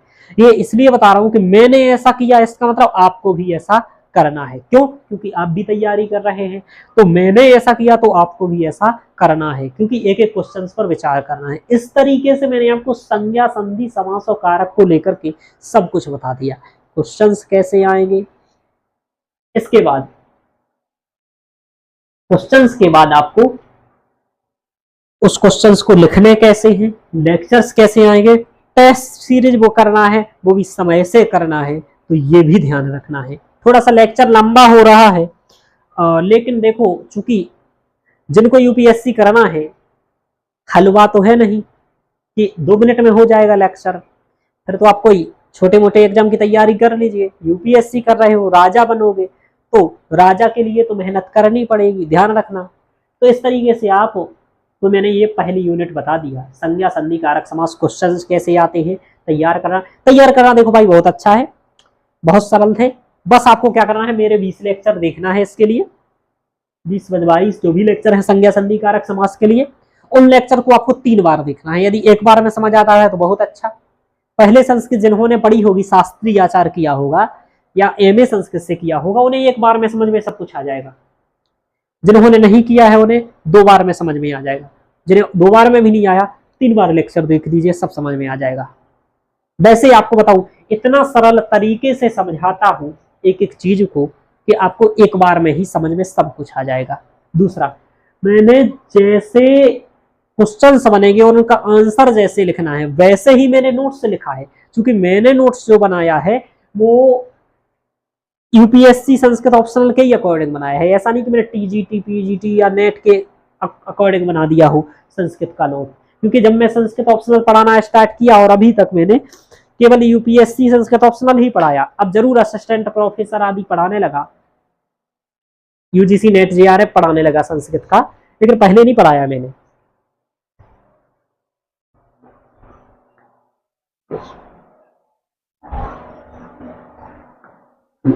ध्यान रखो। तो ये हो गया। अब हम यहां देखते हैं, पहली यूनिट समझ ली, अब सेकंड का समझते हैं। पहली में ही ज्यादा समय लगना था, अब सेकंड से नहीं लगेगा समय, ज्यादा मैं करूंगा भी नहीं। अब सेकंड यूनिट का समय समझ लेते हैं हम लोग। सेकंड यूनिट में भाषा विज्ञान लगा हुआ है, ये अनिवार्य है, इसलिए इस पर ज्यादा बल दिया, क्योंकि इसमें ही आपका कंपटीशन रहेगा, इसमें अच्छा नंबर आएगा तो सब में आएगा। सेकंड यूनिट आपको अटेम्प्ट करनी चाहिए मेरे अकॉर्डिंग ऐच्छिक भी, और मैं ये सजेस्ट करता हूं आप लोग अटेम्प्ट करिए। क्यों करिए? क्योंकि इसमें 3 टॉपिक्स लगे हुए हैं, वैदिक संस्कृत भाषा की विशेषताएं, लौकिक संस्कृत भाषा की विशेषताएं, भाषा वैज्ञानिक अध्ययन में संस्कृत का योगदान। किसका योगदान? संस्कृत का। क्योंकि भाषा विज्ञान पर जो सबसे पहले विमर्श किया गया, या प्राचीन काल में भाषा विज्ञान के जनक के रूप में देखे तो पाणिनि के अलावा कोई अन्य हो नहीं सकता है, क्योंकि पाणिनि ने ही इस पर सबसे ज्यादा विमर्श किया है और सबसे ज्यादा लिखा है। अब आता है वैदिक संस्कृत और लौकिक संस्कृत की विशेषताएं पूछ रहा है, यानी आपको कई लोगों को तो ये पहली बार पता लगेगा कि वैदिक संस्कृत और लौकिक संस्कृत में अंतर भी होता है। वैदिक संस्कृत वो संस्कृत थी जो वैदिक काल में प्रचलित रही। वैदिक काल यदि मैं बताऊं तो मैक्समूलर के अनुसार 1500 ईसा पूर्व से 500 ईसा पूर्व तक वैदिक काल रहा। मैं ईसा पूर्व कह रहा हूं, ये बात बहुत अच्छे से ध्यान रखिएगा। 1500 ईसा पूर्व से 500 ईसा पूर्व तक वैदिक काल रहा, और वैदिक काल में यानी कि इस 1000 वर्ष में, है ना, जो ग्रंथ लिखे गए, 1000 वर्ष में जो ग्रंथ लिखे गए, और इन ग्रंथों में जो संस्कृत लिखी गई उसी को हम वैदिक संस्कृत कहते हैं, और उस काल में लिखे गए जो ग्रंथ हैं उन्हें हम वैदिक वाग्मय कहते हैं। और वैदिक वाग्मय में मूलतः वेद, ब्राह्मण, आरण्यक और उपनिषद ग्रंथ समाहित होते हैं। ये आपके लिए आवश्यक भी नहीं है ज्यादा, लेकिन बता रहा हूं। तो जो वैदिक काल में यानी 1500-500 ईसा पूर्व तक लिखा गया वो के कौन सा काल कहलाया? वैदिक काल। उस वैदिक काल में लिखे गए ग्रंथों को क्या कहा गया? वैदिक वाग्मय। और उस 1500 से 500 ईसा पूर्व के बीच जो संस्कृत प्रयोग की गई उस संस्कृत को क्या कहा गया? वैदिक संस्कृत। तो जो वैदिक संस्कृत थी उस वैदिक संस्कृत की जो विशेषताएं हैं वही विशेषताएं आपसे पूछेगा। फिर क्या रहा? लौकिक संस्कृत कब से कब तक रहा? तो 500 ईसा पूर्व के बाद, यानी कि पाणिनि के बाद। पेन नहीं चल रहा है भाई, 1 मिनट रुको, पता नहीं पेन चलना, स्याही भी खत्म हो सकती है ना। चलिए, तो पाणिनि के जन्म के बाद, यानी कि पाणिनि का जन्म अपन लोग 400 ईसा पूर्व के आसपास मान लें, तो पाणिनि के समय के बाद, हम मान ना लें यही है ना तो 400 ईसा पूर्व के बाद भी यदि 400 ईसा पूर्व पाणिनि को माने तो इसके बाद पाणिनि के अष्टाध्यायी लिखने के उपरांत बाद में जो संस्कृत लिखी गई उसे हमने लौकिक संस्कृत कहा, और तब से लेकर के अभी तक जो लिखी गई उसे लौकिक संस्कृत कहते हैं। लौकिक संस्कृत को ही शास्त्रीय संस्कृत भी कहते हैं, कि शास्त्रीय प्रयुक्तः शास्त्रीयः और वेदे प्रयुक्तः वैदिकः। यानी वैदिक संस्कृत जो वेद आदि में प्रयोग की गई अथवा वैदिक वाग्मये प्रयुक्तः वैदिकः और लौकिक समय कहे या फिर ये कहे कि शास्त्रे प्रयुक्तः शास्त्रीयः। चूंकि जो में शास्त्र आदि की जो रचना की गई, जो वेद के अंग है, उन सब की रचना पाणिनि के पाद या लगभग उसी समय के से की गई है और इसको मूलतः वेद को अच्छे से समझने के लिए किया गया है, ध्यान रखिएगा। तो वैदिक काल कब से कब तक? 1500 से 500 ईसा पूर्व। उसमें जो संस्कृति लिखी गई वो वैदिक संस्कृत। उसके बाद जो लिखी गई वो कौन सी संस्कृत? 400 ईसा पूर्व के बाद लौकिक संस्कृत। लौकिक संस्कृत में शास्त्र आदि लिखे गए। कौन कौन से? 6 शास्त्र। शिक्षा, कल्पो, व्याकरणम, निरुक्त, छंद, ज्योतिषम। यह कौटिल्य के अकॉर्डिंग 6 शास्त्रों का क्रम है कि शिक्षा, कल्प, व्याकरण, निरुक्त, छंद और ज्योतिष, यही 6 शास्त्र हैं। इंटरव्यू में यूपीएससी वालों से ये 6 शास्त्रों के नाम पूछे जा सकते हैं, एक बार पूछे गए थे, तो ध्यान रखिएगा।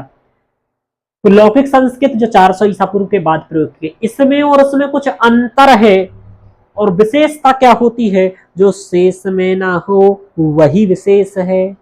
शेष में ना हो मतलब कि जो मेरे में है वो आप में ना हो, वही विशेष है। जैसे मेरी 2 आंखें हैं वो तो आपकी भी है, मेरे 2 हाथ हैं वो तो आपके भी हैं, मेरे 2 पैर हैं वो तो आपके भी हैं। फिर मेरा और आप में विशेष क्या है? मेरा मुझ में ऐसा क्या है जो किसी में नहीं है? तो वैज्ञानिक दृष्टि से यदि बता दूं तो मेरा डीएनए सिर्फ मुझ में है, ठीक है। मेरे फिंगरप्रिंट सिर्फ मेरे हैं, मेरा आंखों का रेटिना सिर्फ मेरा है, तो यही मेरा विशेषता है। यानी कि जो वैदिक संस्कृत में विशेषता रही हो और वो लौकिक में ना हो, वही वैदिक संस्कृत की विशेषता है। और जो लौकिक में है वो वैदिक में ना हो, तो ये लौकिक की विशेषता है। समझ में आया विशेषता क्या होता है? जो लौकिक में है लेकिन वैदिक में ना हो, वो लौकिक की विशेषता। जो वैदिक में हो और लौकिक में ना हो, वो उसकी विशेषता। और जो दोनों में हो वो कहलाएगी समानता। तो क्वेश्चन पूछेगा वैदिक संस्कृत भाषा की विशेषताओं का वर्णन कीजिए, तो केवल वही विशेषताएं लिखनी है जो केवल वैदिक में है और लौकिक में नहीं है। अब विद्यार्थी क्या करते हैं?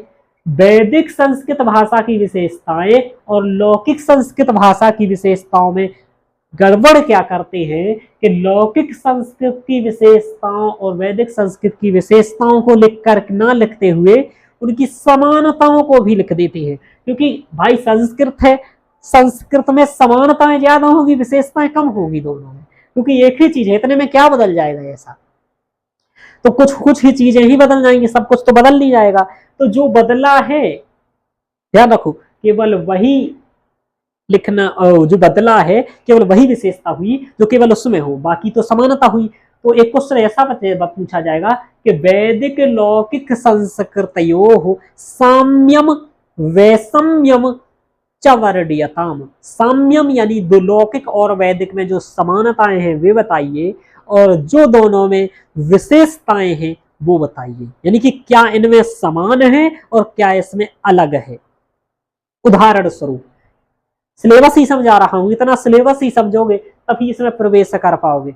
अब ऐसे सिलेबस यदि मैं समझाने लगूं कि आकर के पढ़ूं संज्ञा संधि कारक समास, वैदिक संस्कृत भाषा, लौकिक संस्कृत भाषा, वैज्ञानिक, ये लगा है काव्यशास्त्र, संस्कृत आलोचना, रामायण महाभारत, ये लिखा है रूप कथा, आख्यायिका, चंपू, खंड, मुक्तक, संस्कार, व्यवस्था, आश्रम, पुरुषार्थ, कला, तकनीकी, 4 भाग, जैन, बौद्ध, सांख्य, न्याय, वैशेषिक, संक्षिप्त, निबंध, पठित गद्यांश। तो हो गया सिलेबस 2 सेकंड में। ऐसे समझ करके कुछ नहीं कर पाओगे जीवन में। समझ में आ रहा? बुरी लगेगी मेरी बात लेकिन काम की होगी। हितम मनोहारी च दुर्लभम वचः, अप्रियस्य च पथ्यस्य वक्ता श्रोता च दुर्लभः। ध्यान रखो।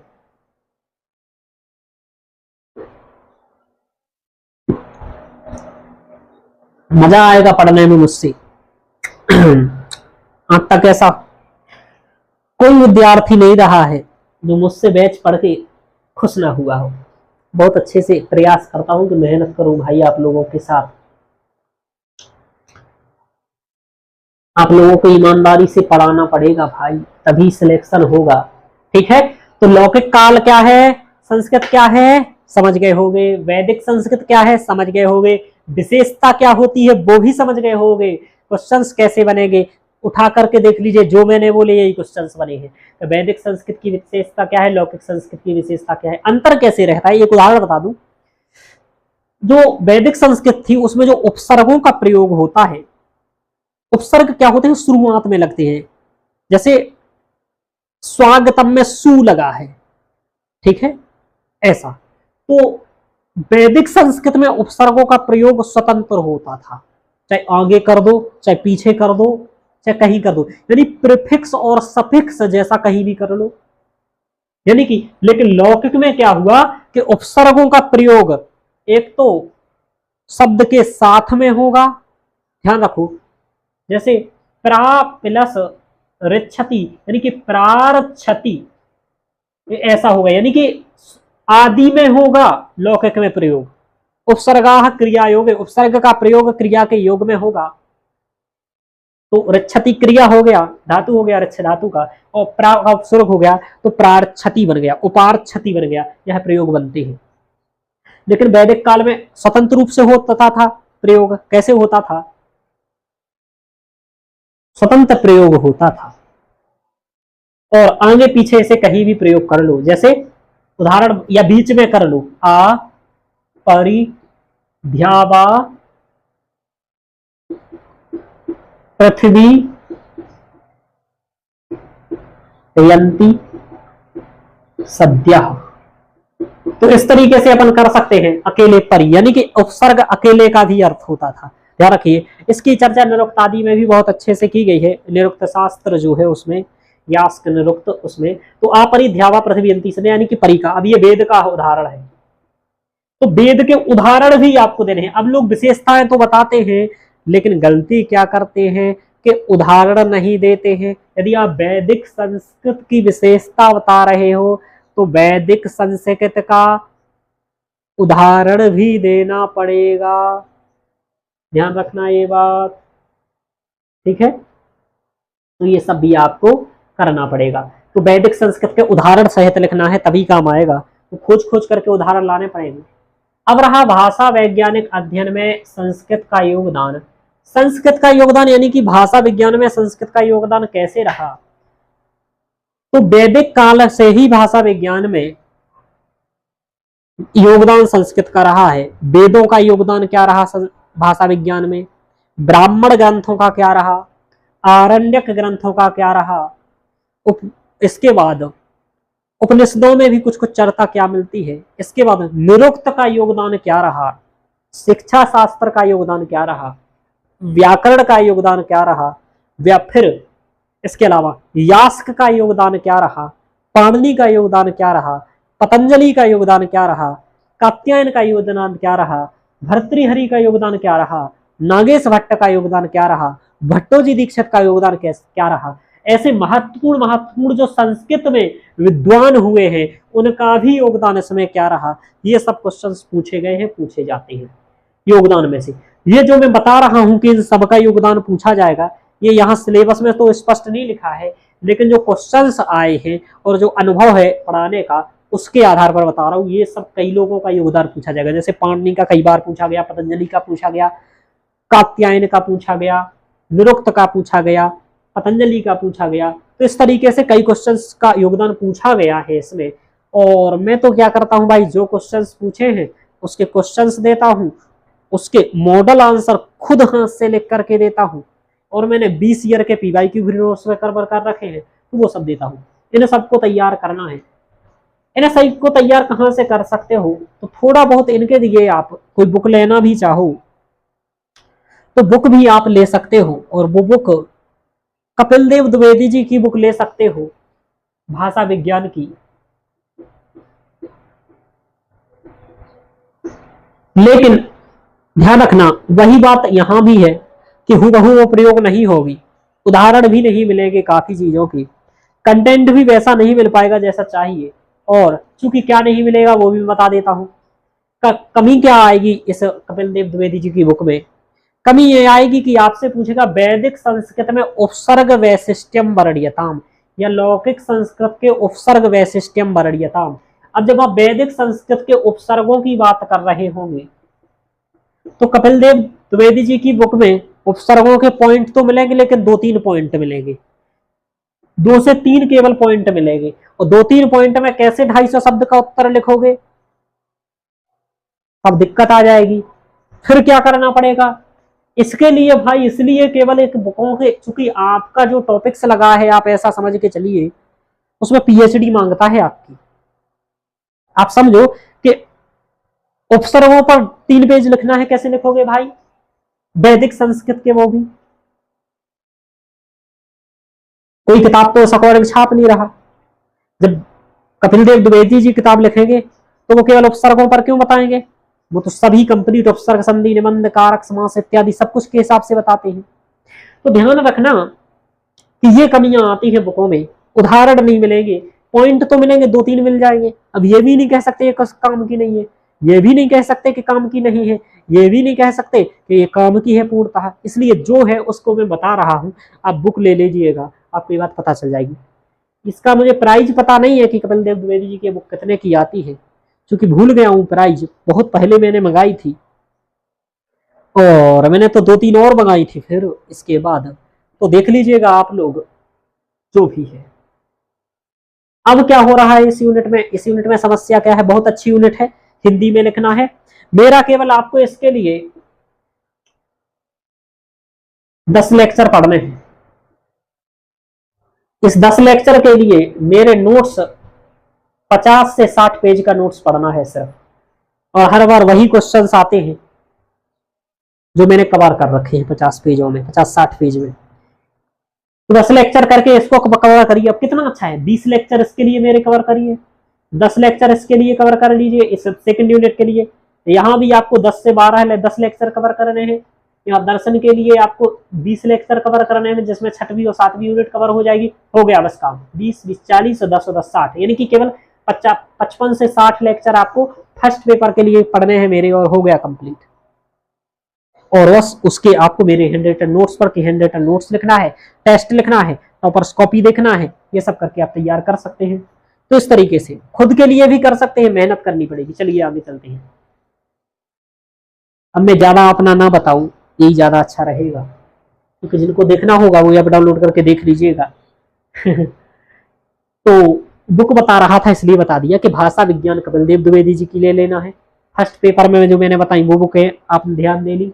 सभी के साथ बुकें भी बताते रहूंगा, क्योंकि आप परेशान रहते हैं, तो जो यथासंभव ठीक बुकें मेरी नजर में है वो मैं बता दे रहा हूं, बाकी भाई देख लीजिएगा। चलिए, भाषा वैज्ञानिक अध्ययन में योगदान। अब इसमें क्या रहेगा कि कुछ कुछ एक्स्ट्रा पूछने लगा है यहाँ क्वेश्चंस में, 5-7 टॉपिक्स हैं। जैसे एक और पूछ लिया इसमें, आकृति मूल वर्गीकरण और पारिभाषा, आकृति मूल वर्गीकरण भाषा विज्ञान का। एक बार ग्रिम नियम पूछ लिया गया। तो आपको बताऊं, इसके अलावा 5-7 वीडियो और मेरे एक्स्ट्रा हैं, वो इसके लिए आपको पढ़ना है। ग्रिम ग्रासमान वर्णन नियम जो इस भाषा विज्ञान को लेकर के हैं, आकृति मूलक वर्गीकरण, पारिभाषिक वर्गीकरण, इनको पढ़ लेंगे तो आपका ये भाषा विज्ञान में और है। यानी कि कुछ चीजें एक्स्ट्रा जो पढ़नी है, जो मुझे समझ में भी आई, क्वेश्चंस आए, तो एक्स्ट्रा भी 3-4 चीजें पढ़नी है तो वो पढ़ लीजिएगा। यानी कि कुछ कुछ क्वेश्चंस, ये अभिप्राय है मेरा कि ऐसे क्वेश्चंस आए हैं जो थोड़ा सा इधर उधर से आए हैं, तो उससे ये अनुभव हो गया है कि भाई कि कुछ एक्स्ट्रा भी चीजें पढ़नी पड़ेंगी दर्शन में भी और प्रत्येक यूनिट में, तो वो भी साथ में पढ़ के चलनी पड़ेंगी। तो मैंने वो भी पढ़ाए हैं, क्योंकि मैं हमेशा अपडेट रहता हूँ, हर बार पेपर देखता हूँ, और मुझे जो लगता है कि भाई जी इसमें एक चीजें एक्स्ट्रा करनी चाहिए तो मैं कर देता हूँ। और विद्यार्थियों के साथ जिस दिन पेपर होता है उस दिन डिस्कशन करता हूँ, सबको पब्लिकली बुलाता हूँ, आप सबको बुलाऊंगा, हर बार बुलाता हूँ। तो ये हो गया। तो ऐसे कुछ कुछ टॉपिक्स एक्स्ट्रा पढ़ने हैं, वो भी मैंने पढ़ाए हैं, वो भी आपको पढ़ा दूंगा। अब क्या है, क्योंकि यूजीसी आदि में भी भाषा विज्ञान लगा हुआ होता है, वहां ये सब टॉपिक्स मैंने पढ़ाए हैं, तो वही आपको भी पढ़ने हैं कुछ एक्स्ट्रा, इसलिए मैंने ये सब पढ़ा दिया है आपको बाद में भाषा विज्ञान का, तो ये भी पढ़ लीजिएगा, पढ़ना होता है। इस तरीके से सेकंड यूनिट हो गया। अब जो ये तीसरी और चौथी यूनिट है, ये बहुत विवादास्पद है, और सिलेबस में यूपीएससी की गलती यही है। तीसरी और चौथी यूनिट को उसने अलग अलग करके नहीं दे रखा है, एक ही साथ दे रखा है। एक ही साथ देने में सबसे बड़ी समस्या यह आई इसका कि कौन सा क्वेश्चन किस यूनिट में आएगा, ये समस्या सबसे बड़ी आ गई यहाँ पर। अब देखो, संस्कृत आलोचना की मुख्य प्रवृत्तियां इसमें लगा हुआ है, रामायण महाभारत ये लगा हुआ है, और संस्कृत साहित्य का इतिहास लगा हुआ है। अब संस्कृत साहित्य का इतिहास से मतलब ये होता है कि संस्कृत साहित्य का जो ऐतिहासिक विकास रहा, इतिहास का विकास रहा, साहित्य का विकास रहा, जो बोलता साहित्य का विकास कब से कब तक रहा, यानी कि साहित्य का विकास के रूप में हम देखें तो वैदिक काल से ही मान सकते हैं वैसे तो, कि वेद आदि भी गद्यात्मक रूप में मिले हैं और पद्यात्मक भी कहीं कहीं उल्लेख मिलते हैं, हालांकि मंत्र मिले हैं। तो गद्य पद्य का विकास वहीं से वैदिक काल से ही दिखाई देता है। लेकिन यदि हम आदि काव्यों की बात करें तो रामायण को आदि काव्य माना जाता है कि रामायण सबसे पहले लिखा गया, और रामायण को लगभग 600 या फिर आप 500 ईसा पूर्व का माना जाता है। मूलतः 500 ईसा पूर्व का रामायण को माना जाता है। तो ध्यान रखिएगा, महाभारत का विकास चूंकि एक 3 वर्ष में हुआ, तो यहां पहले जय के रूप में, फिर भारत के रूप में, और फिर महाभारत के रूप में रामायण का विकास हो गया। जय में 8800 श्लोक थे, भारत में 24,000 श्लोक थे और महाभारत में 1 लाख श्लोक हो गए। इन सब की चर्चा यहां नहीं कर रहा हूं, बाद में करूंगा। और ये सब की चर्चा में आपको जब रामायण महाभारत पढ़ाया है मैंने, वहीं पर चर्चा की है। तो आपको रामायण और महाभारत के बारे में पढ़ना है यहाँ संस्कृत साहित्य के इतिहास में, क्योंकि यहीं से सबसे पहले रामायण ही आया है और फिर महाभारत।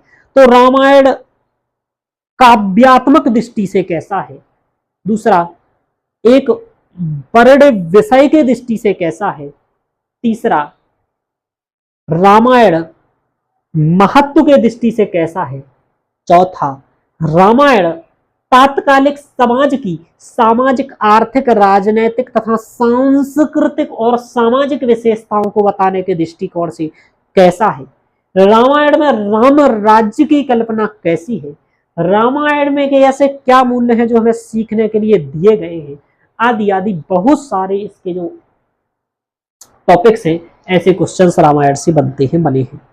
महाभारत से भी ऐसे ही क्वेश्चंस बनते हैं कि महाभारत में जो भीष्म द्वारा राजधर्म का उपदेश दिया गया वो क्या है बताइए। इस तरीके से महाभारत से आते हैं। किम रामायण ऐतिहासिक महाकाव्यम, किम महाभारतम ऐतिहासिक महाकाव्यम, इतिहास के दृष्टिकोण से रामायण और महाभारत का क्या इंपोर्टेंस है वो बताइए। इस तरीके से रामायण और महाभारत के क्वेश्चन बनते हैं। तो वहां रामायण और महाभारत से लेकर के फिर जो हमारा काव्य का दृश्य काव्य है, श्रव्य काव्य है, गद्य काव्य है, पद्य काव्य है, ठीक है, चंपू काव्य है, इसके बाद रूपक है, उपरूपक है, 10 रूपक है, 18 उपरूपक है, इन सब से का कैसे क्या विकास हुआ है, उन सब को लेकर के यहाँ मूलतः पूछा जाता है। अब क्या हुआ, संस्कृत साहित्य की विधाओं का उद्भव, संस्कृत साहित्य में विधाओं का उद्भव हुआ। जैसे कि आपको बताऊं, आपने देखा होगा कि जो भरत मुनि आए, भरत मुनि के वहां नाट्यशास्त्र लिखा, वहां से जो विकास हुआ, अलंकार संप्रदाय का विकास हुआ। इस तरीके से जो संप्रदायों का 6 मुख्य संप्रदायों का विकास रहा, ध्वनि संप्रदाय का विकास रहा, वक्रोक्ति संप्रदाय का विकास रहा। तो ये जो 6 संप्रदाय है उन्हीं का ये पूछा जा रहा है कि साहित्यिक विधाओं का उद्भव, यानी कि रस संप्रदाय, अलंकार संप्रदाय, ध्वनि संप्रदाय, वक्रोक्ति संप्रदाय, ये जो 6 संप्रदाय हैं उन संप्रदायों का मूल स्वरूप क्या है, विकास क्यों हुआ है, उनका महत्व क्या है, मूल बातें क्या है, मूल विद्वान क्या है, और उसके मूल उदाहरण क्या है, वो सब यहाँ पूछा जाता है। यही साहित्यिक विधाओं का उद्भव रहा है।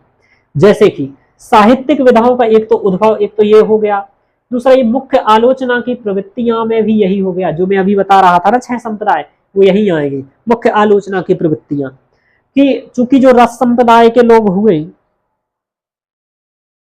फिर अलंकार संप्रदाय वाले आए, जैसे भामह, तो भामह ने रस संप्रदाय का कैसे विरोध किया, यानी कि काव्य की आत्मा रस है, किसी ने ये कहा, किसी ने कहा अलंकार है रस नहीं है, तो रस क्यों नहीं है उसके खंडन के तर्क दिए।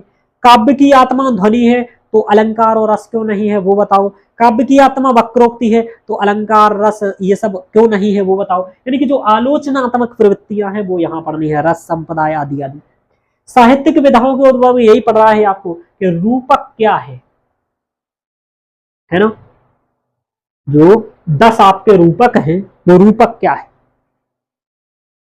उपरूपक क्या है, कथा ग्रंथ क्या होता है, जैसे आख्यायिका ग्रंथ क्या होता है, चंपू काव्य क्या होता है, खंड काव्य क्या होता है, मुक्तक काव्य क्या होता है।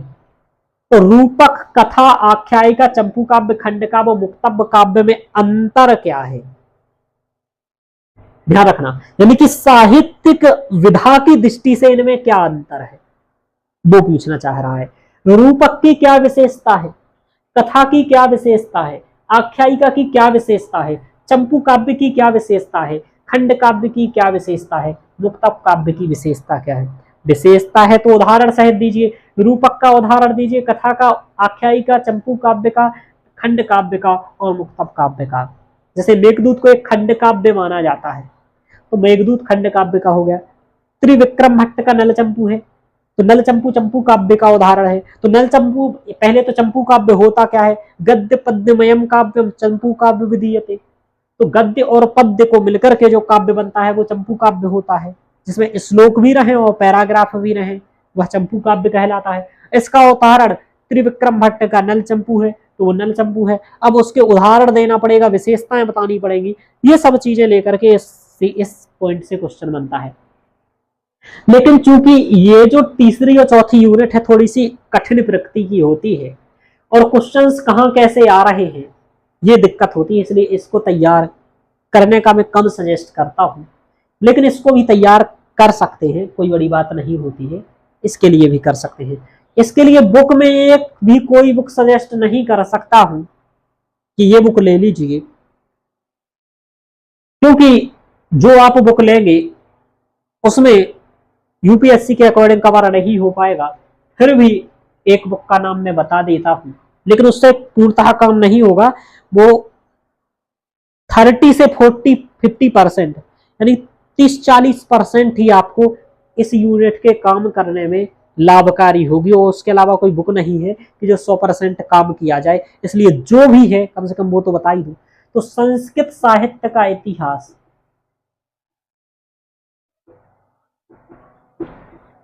संस्कृत साहित्य का इतिहास, उमाशंकर ऋषि की जो बुक है वो ले लीजिएगा।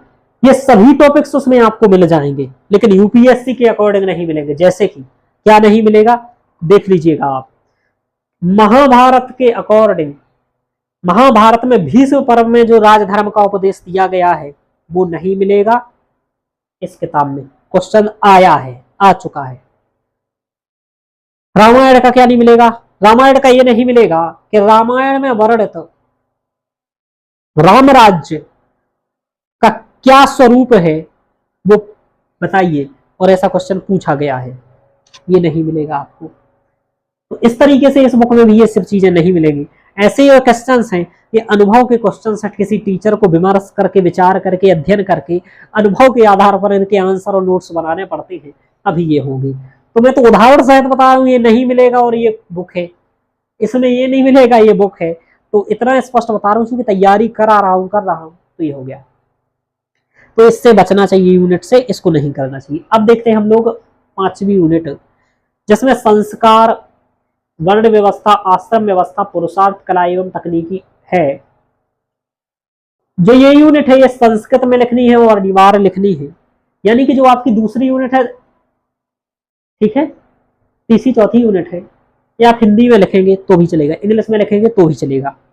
संस्कृत में वो अनिवार्य लिखनी है ये संस्कार, वर्ण व्यवस्था, आश्रम व्यवस्था और पुरुषार्थ वाली।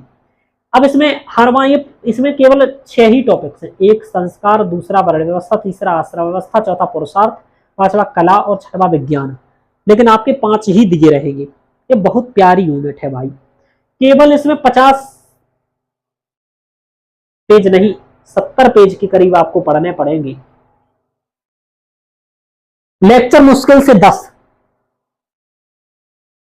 से 12 लेक्चर, 10 से 12 लेक्चर में आपका 70 पेज का नोट्स है, और बहुत अच्छे से मैंने नोट्स कवर कर रखा है, और एक एक चीज में ये कवर है। असंस्कार जो 16 संस्कार बताए गए हैं, जन्म के पूर्व के 3 संस्कार, जन्म के बाद के जो संस्कार 13, गर्भाधानम, पुंसमनम, सीमंतोनयन, जातकर्म, नामकरण, निष्क्रमणम, अन्नप्रसारण, चूड़ाकर्म, कर्णवेद, वेदारंभ, विद्यारंभ, उपनयन, केशांतः, समावर्तन, विवाह, अंत्येष्टि। इस तरीके से 16 संस्कार को आपको जानना है, और 16 संस्कार में जो महत्वपूर्ण संस्कार है, उस संस्कार विशेष से भी क्वेश्चन बन सकता है। इस तरीके से जो संस्कार से क्वेश्चंस बने हैं वो ऐसे ही बनेंगे। एक बार तो यही बना कि 16 संस्कारों का नाम लिखते हुए उनकी महत्व की चर्चा कीजिए, तो नाम ही याद होने चाहिए, जैसे मैंने आपको अभी सुना दिए हैं इस तरीके से। वर्ण व्यवस्था आप जानते हैं, चारों वर्णों की उत्पत्ति जो ऋग्वेद के पुरुष सूक्त में बताई गई है कि चातुर्वर्ण जो कहा गया है, एक मिनट, ऋग्वेद का पुरुष सूक्त का जो मंत्र है लो याद नहीं आ रहा है मुझे, वर्ण व्यवस्था के लिए है ना, पदभ्यागम शूद्रो अजायता, ये है ब्राह्मणो से मुख मासेद बाहु राजन्यः कृतः ओरो तदस्या जद्वैश्यः पदभ्यागम शूद्रो अजायत।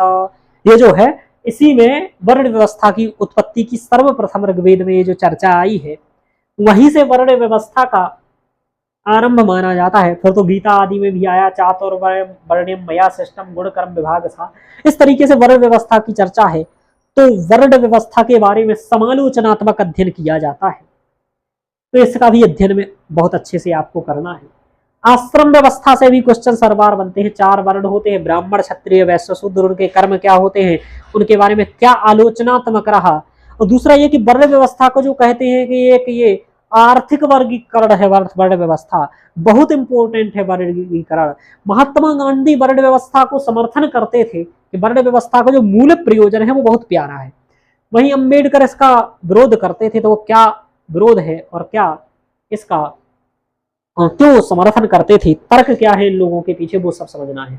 आश्रम व्यवस्था, ब्रह्मचर्य आश्रम, गृहस्थ आश्रम और वानप्रस्थ आश्रम और संन्यास आश्रम, जो 4 आश्रम है, उन आश्रम के बारे में पूछा जाएगा कि ब्रह्मचर्य आश्रम क्या है, ब्रह्मचर्य आश्रम का स्वरूप क्या है, उसका महत्व क्या है, क्यों ब्रह्मचर्य आश्रम महत्वपूर्ण है, और ये ब्रह्मचर्य या फिर आश्रमों की व्यवस्था क्यों बनाई गई, इन आश्रमों की व्यवस्था बनाने के पीछे प्रयोजन क्या रहे हैं, वो सब चीजें आपको पूछेगा।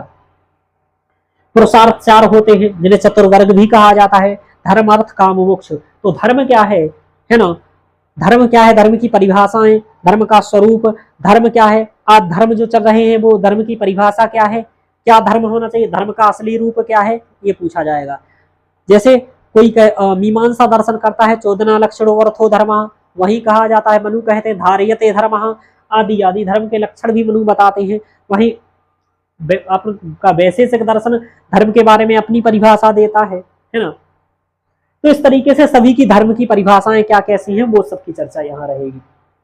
अब आगे पूछा जाएगा पुरुषार्थ में धर्म, अर्थ, काम, मोक्ष। इस तरीके से अर्थ क्या है, सर्वे गुणाः कांचन मास्यन्ति धनान्यर्जयध्वम् जनान्यर्जयध्वम्। धर्म की महत्ता, जैसे आणविक की त्रयी वार्ता दंड रीति है ना, तो वार्ता व्यवस्था की जो बात होती है वो धर्म को लेकर के ही होती है। त्रिवर्ग में जो कौटिल्य मानते हैं वो कहते हैं धर्मस्य मूलम अर्थ, धर्म के मूल में अर्थ, धर्मस्य मूलम अर्थ यानी अर्थस्य मूलम धर्म, अर्थ के मूल में धर्म है, यानी कि धर्म तभी कर सकते हो जब अर्थ है। तो आदि अर्थ के बारे में जो कुछ भी बहुत सारा स्वरूप क्या है, अर्थ की महत्ता क्या है, अर्थ पुरुषार्थ क्यों जरूरी है, किस आश्रम में पूछना है। अब एक चीज और बहुत अच्छा पूछा कि वर्ण व्यवस्था का आश्रम व्यवस्था से क्या संबंध है। अब ये आपको विमर्श का विषय है है ना, समीक्षा का चिंतन का विषय है कि आपको यही जान समझना है कि वर्ण का पुरुषार्थ से क्या लिंक है, वर्ण का आश्रम से क्या लिंक है, इन सभी पक्षों को आपको समझना पड़ेगा। ऐसे ही कला एवं तकनीकी विज्ञान के बारे में भी समझना पड़ेगा। 1 मिनट रुकिएगा, है ना। अब देखो आगे हम लोग समझते हैं पुरुषार्थ के बारे में, पुरुषार्थ चारों के बारे में, इनके बारे में भी मैंने पढ़ाया है। तो इस तरीके से मैं थोड़ा थोड़ा परिचय देते जा रहा हूँ कि आपको याद हो जाए सिलेबस के पुरुषार्थ से कैसे क्वेश्चन बनेंगे, धर्म अर्थ काम मोक्ष क्या है। अब मोक्ष के बारे में सभी दर्शनों में क्या कहा गया ये भी पूछा जा सकता है। मोक्ष की बहुत चर्चा रहती है। मोक्ष को कौटिल्य मानते ही नहीं है, वात्स्यायन मानते ही नहीं है, चार्वाक मानते ही नहीं है, तो क्यों नहीं मानता है, ठीक है, ये क्या होता है मोक्ष, ये सब आपसे पूछा जाएगा।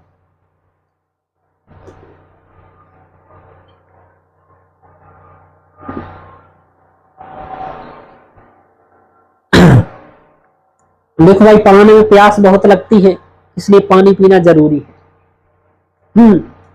जल ही जीवन है, जलैव जीवनम।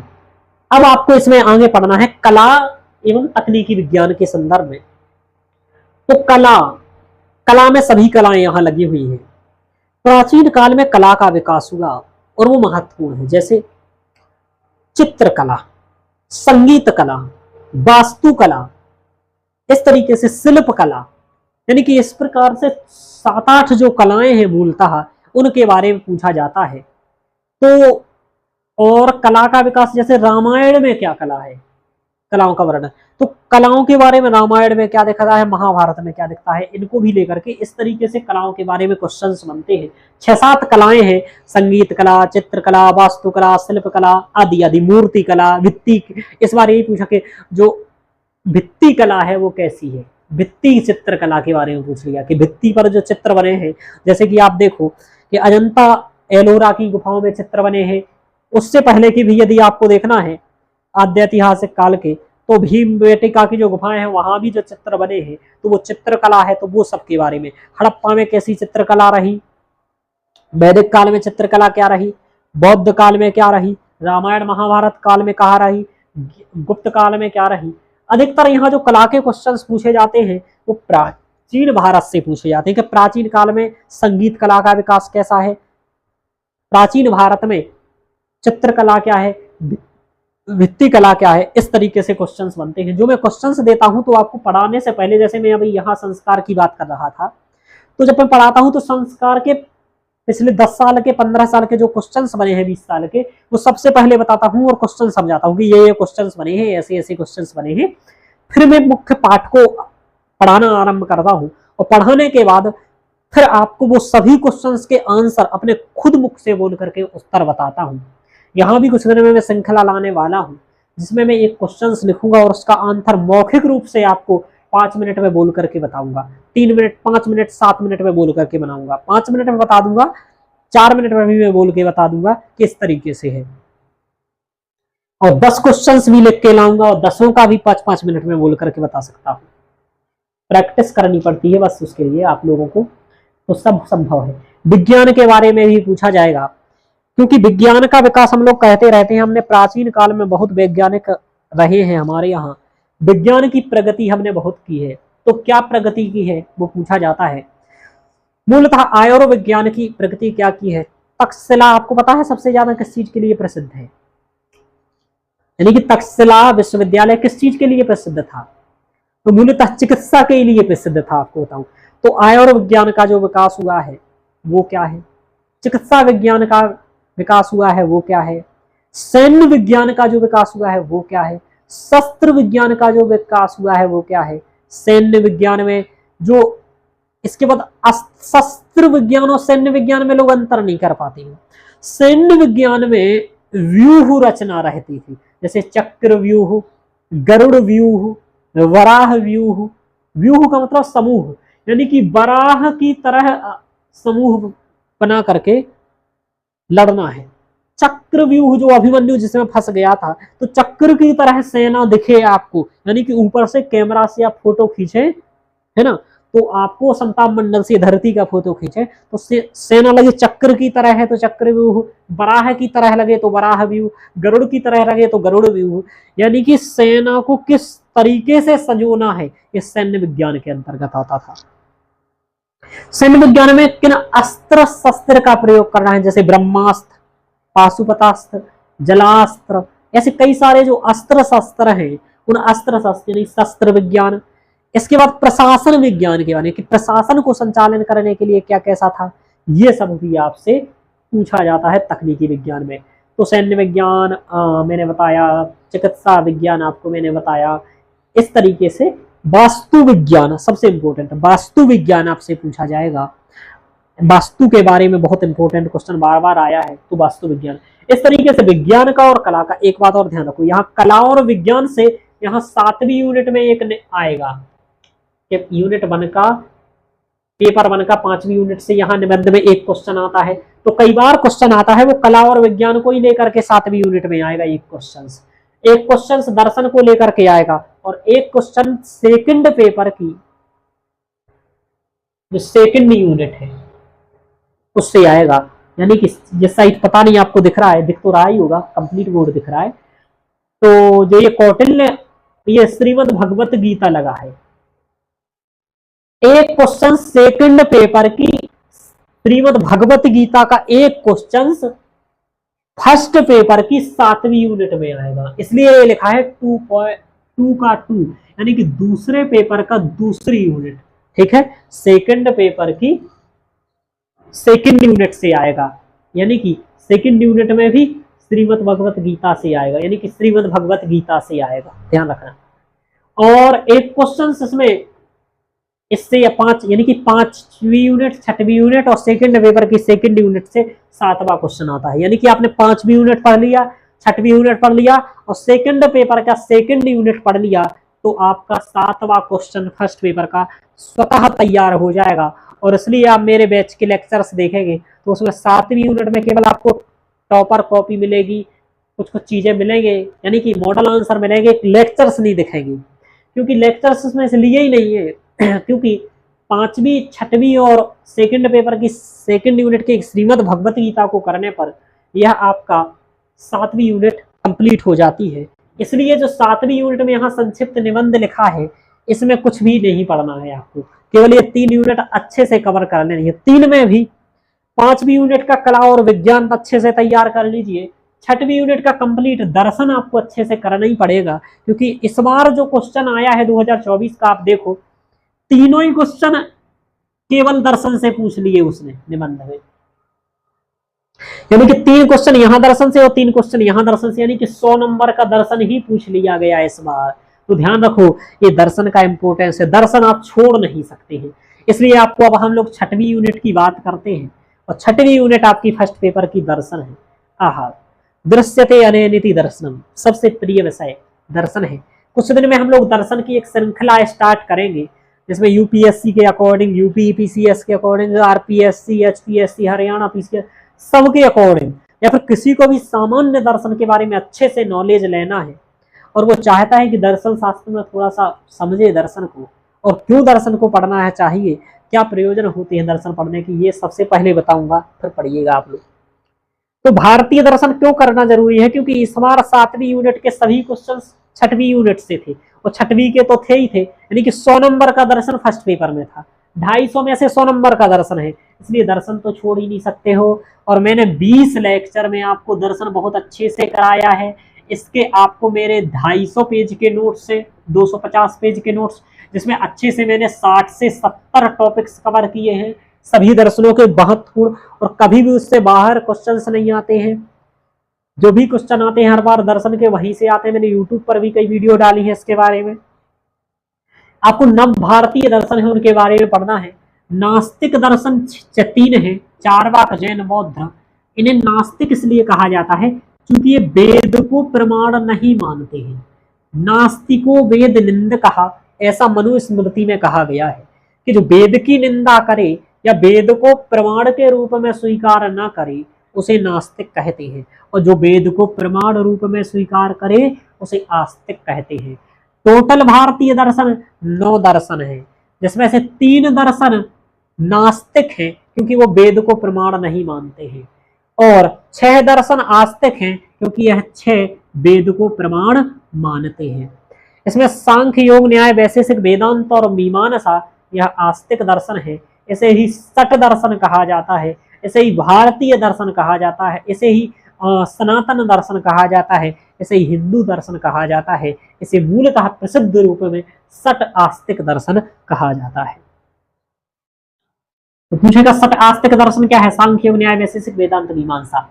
चार्वाक, जैन, बौद्ध नास्तिक है, यानी कि ईश्वर को न मानने के कारण नास्तिक व आस्तिक नहीं है। यानी कि आप ईश्वर को नहीं मानते हैं तो भी आप नास्तिक नहीं हैं, क्योंकि जो वेद को नहीं मानता है वह नास्तिक होता है, जो ईश्वर को नहीं मानता है वो अनीश्वरवादी होता है, नास्तिक नहीं होता है। ठीक है, ध्यान रखिएगा। चार्वाक, जैन, बौद्ध तो ईश्वर को मानते नहीं है। इसके साथ ही साथ सांख्य दर्शन और मीमांसा दर्शन भी ईश्वर को नहीं मानता है। यानी कि 5 दर्शन 9 दर्शनों में ईश्वर को नहीं मानते हैं, यानी कि बहुमत नास्तिक दर्शनों का हो जाएगा यदि हम ईश्वर के आधार पर मानने लगेंगे तो। इसलिए बहुमत नास्तिकों का ना हो, इसलिए ईश्वर को आधार नहीं मान करके यहां माना गया है आधार वेद की प्रमाणिकता को, कि वेद को जो एक प्रमाण के रूप में, शब्द प्रमाण के रूप में मानता है वह है। तो चार्वाक, जैन, बौद्ध चूंकि वेद की के आधार पर जो कर्मकांडीय गलत प्रक्रियाएं चल रही थी उन्हीं की प्रतिक्रिया स्वरूप चार्वाक, जैन, बौद्ध आए थे, तो ये नहीं मानते हैं, इसलिए यह नास्तिक है। इसमें क्या होता है, चार्वाक के 5 से 6 सिद्धांत महत्वपूर्ण है, जैन के 4 से 5 सिद्धांत महत्वपूर्ण है, बौद्ध के 10 सिद्धांत महत्वपूर्ण है, सांख्य के 10 सिद्धांत महत्वपूर्ण है, योग के 5 से 7 सिद्धांत महत्वपूर्ण है, न्याय के 5 से 8 सिद्धांत महत्वपूर्ण है, वैशेषिक के 10 सिद्धांत महत्वपूर्ण है, वेदांत के 10 सिद्धांत महत्वपूर्ण है, मीमांसा के 5 से 6 सिद्धांत महत्वपूर्ण है। और यही 5 इतने सिद्धांत पढ़ाए जाते हैं।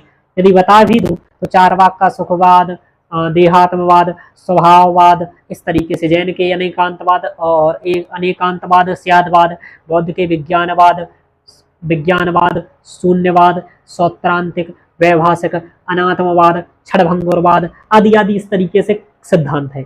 सांख्य के पुरुष प्रकृति, पुरुष बहुत्व, दुखत्रयवाद, कैवल्य, प्रकृति आदि आदि। योग के अष्टांग योग, यम, नियम, आसन, प्राणायाम, प्रत्याहार, धारणा, ध्यान, समाधि, चित्तवृत्ति, चित्तभूमि आदि आदि इस तरीके से है। न्याय के प्रमाण मीमांसा में प्रत्यक्ष, अनुमान, उपमान, ये हो गया, सन्निकर्ष, हेत्वाभास आदि आदि है। वैशेषिक में 7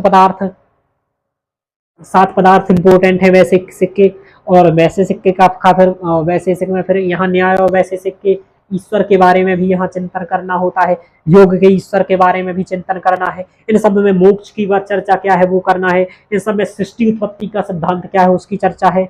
ऐसे वेदांत में ब्रह्म, माया, अज्ञान, ईश्वर आदि आदि। इसके बाद वो क्या नाम, और भी 2-4 सिद्धांत हैं वो सब पूछे जाएंगे। ऐसे मीमांसा में कई है, अभिहितान्वयवाद, अन्विताभिधानवाद आदि आदि। ऐसे मीमांसा में धर्म का लक्षण की चर्चा की गई है, धर्म का लक्षण पूछा भी गया है पहले के 14 लक्षणों अर्थो धर्मा, इसका क्या अर्थ है इसके बारे में पूछा गया।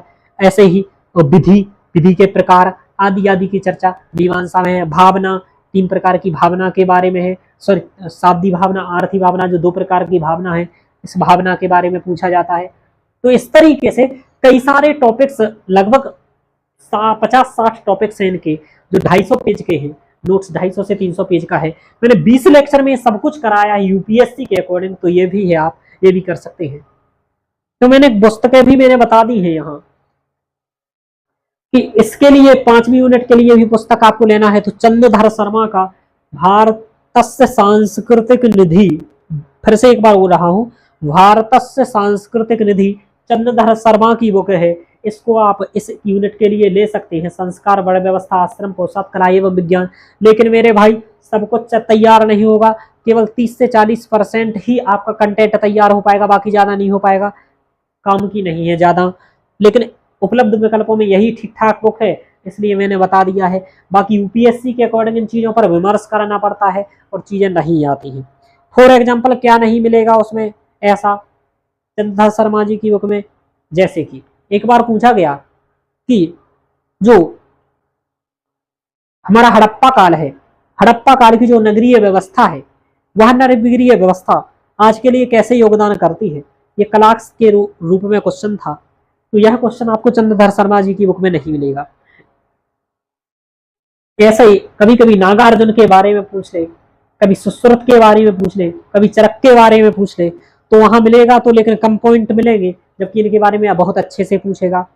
आपको यंत्र विज्ञान, सैन्य विज्ञान, अस्त्र शस्त्र विज्ञान के बारे में हो उस बुक में बहुत जानकारी कम मिलेगी या मिलेगी ही नहीं।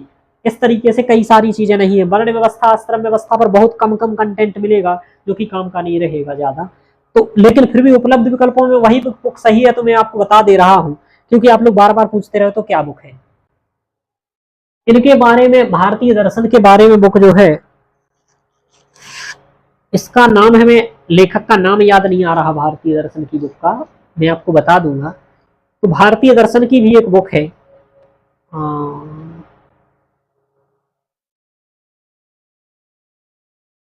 चंद्रधर शर्मा की, तो ये बुक हो गया।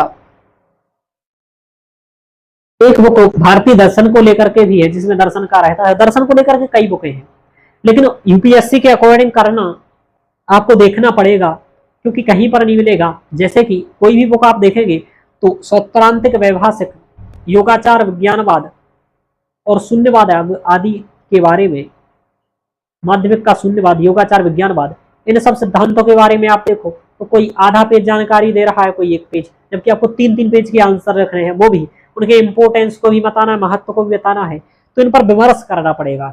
तो किसी एक की बुक में तो ये सब चीजें कंप्लीट नहीं होगी, लेकिन फिर भी मैं आपको भारतीय दर्शन की बुक अभी भूल रहा हूँ, इसके बारे में बता दूंगा। वैसे मैंने एक दिन बताई भी थी कहीं, पता नहीं। 7वीं यूनिट के लिए कुछ पढ़ने की आपको जरूरत है नहीं। 7वीं यूनिट में आपका निबंध पूछता है, ध्यान रखना।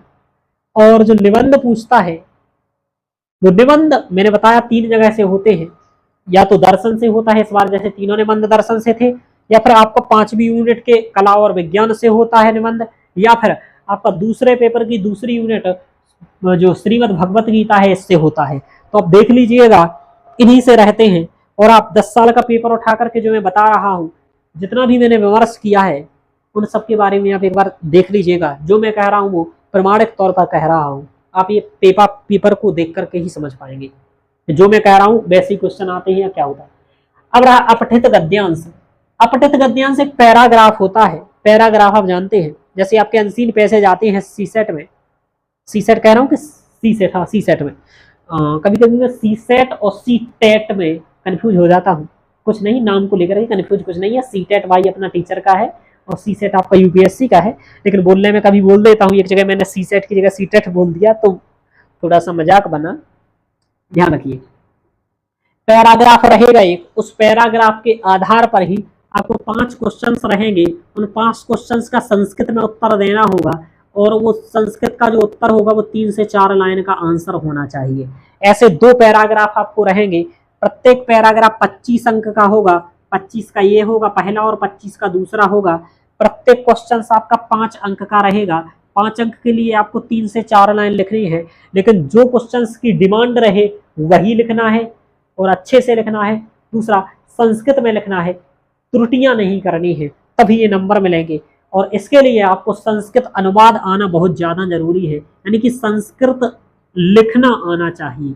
यदि संस्कृत लिखना आपको आता है और बहुत अच्छे से प्रैक्टिस कर लेते हैं तो ये यूनिट करनी चाहिए, क्योंकि ये संस्कृत में लिखनी है और ऐच्छिक है, तो आप ये लिख सकते हैं।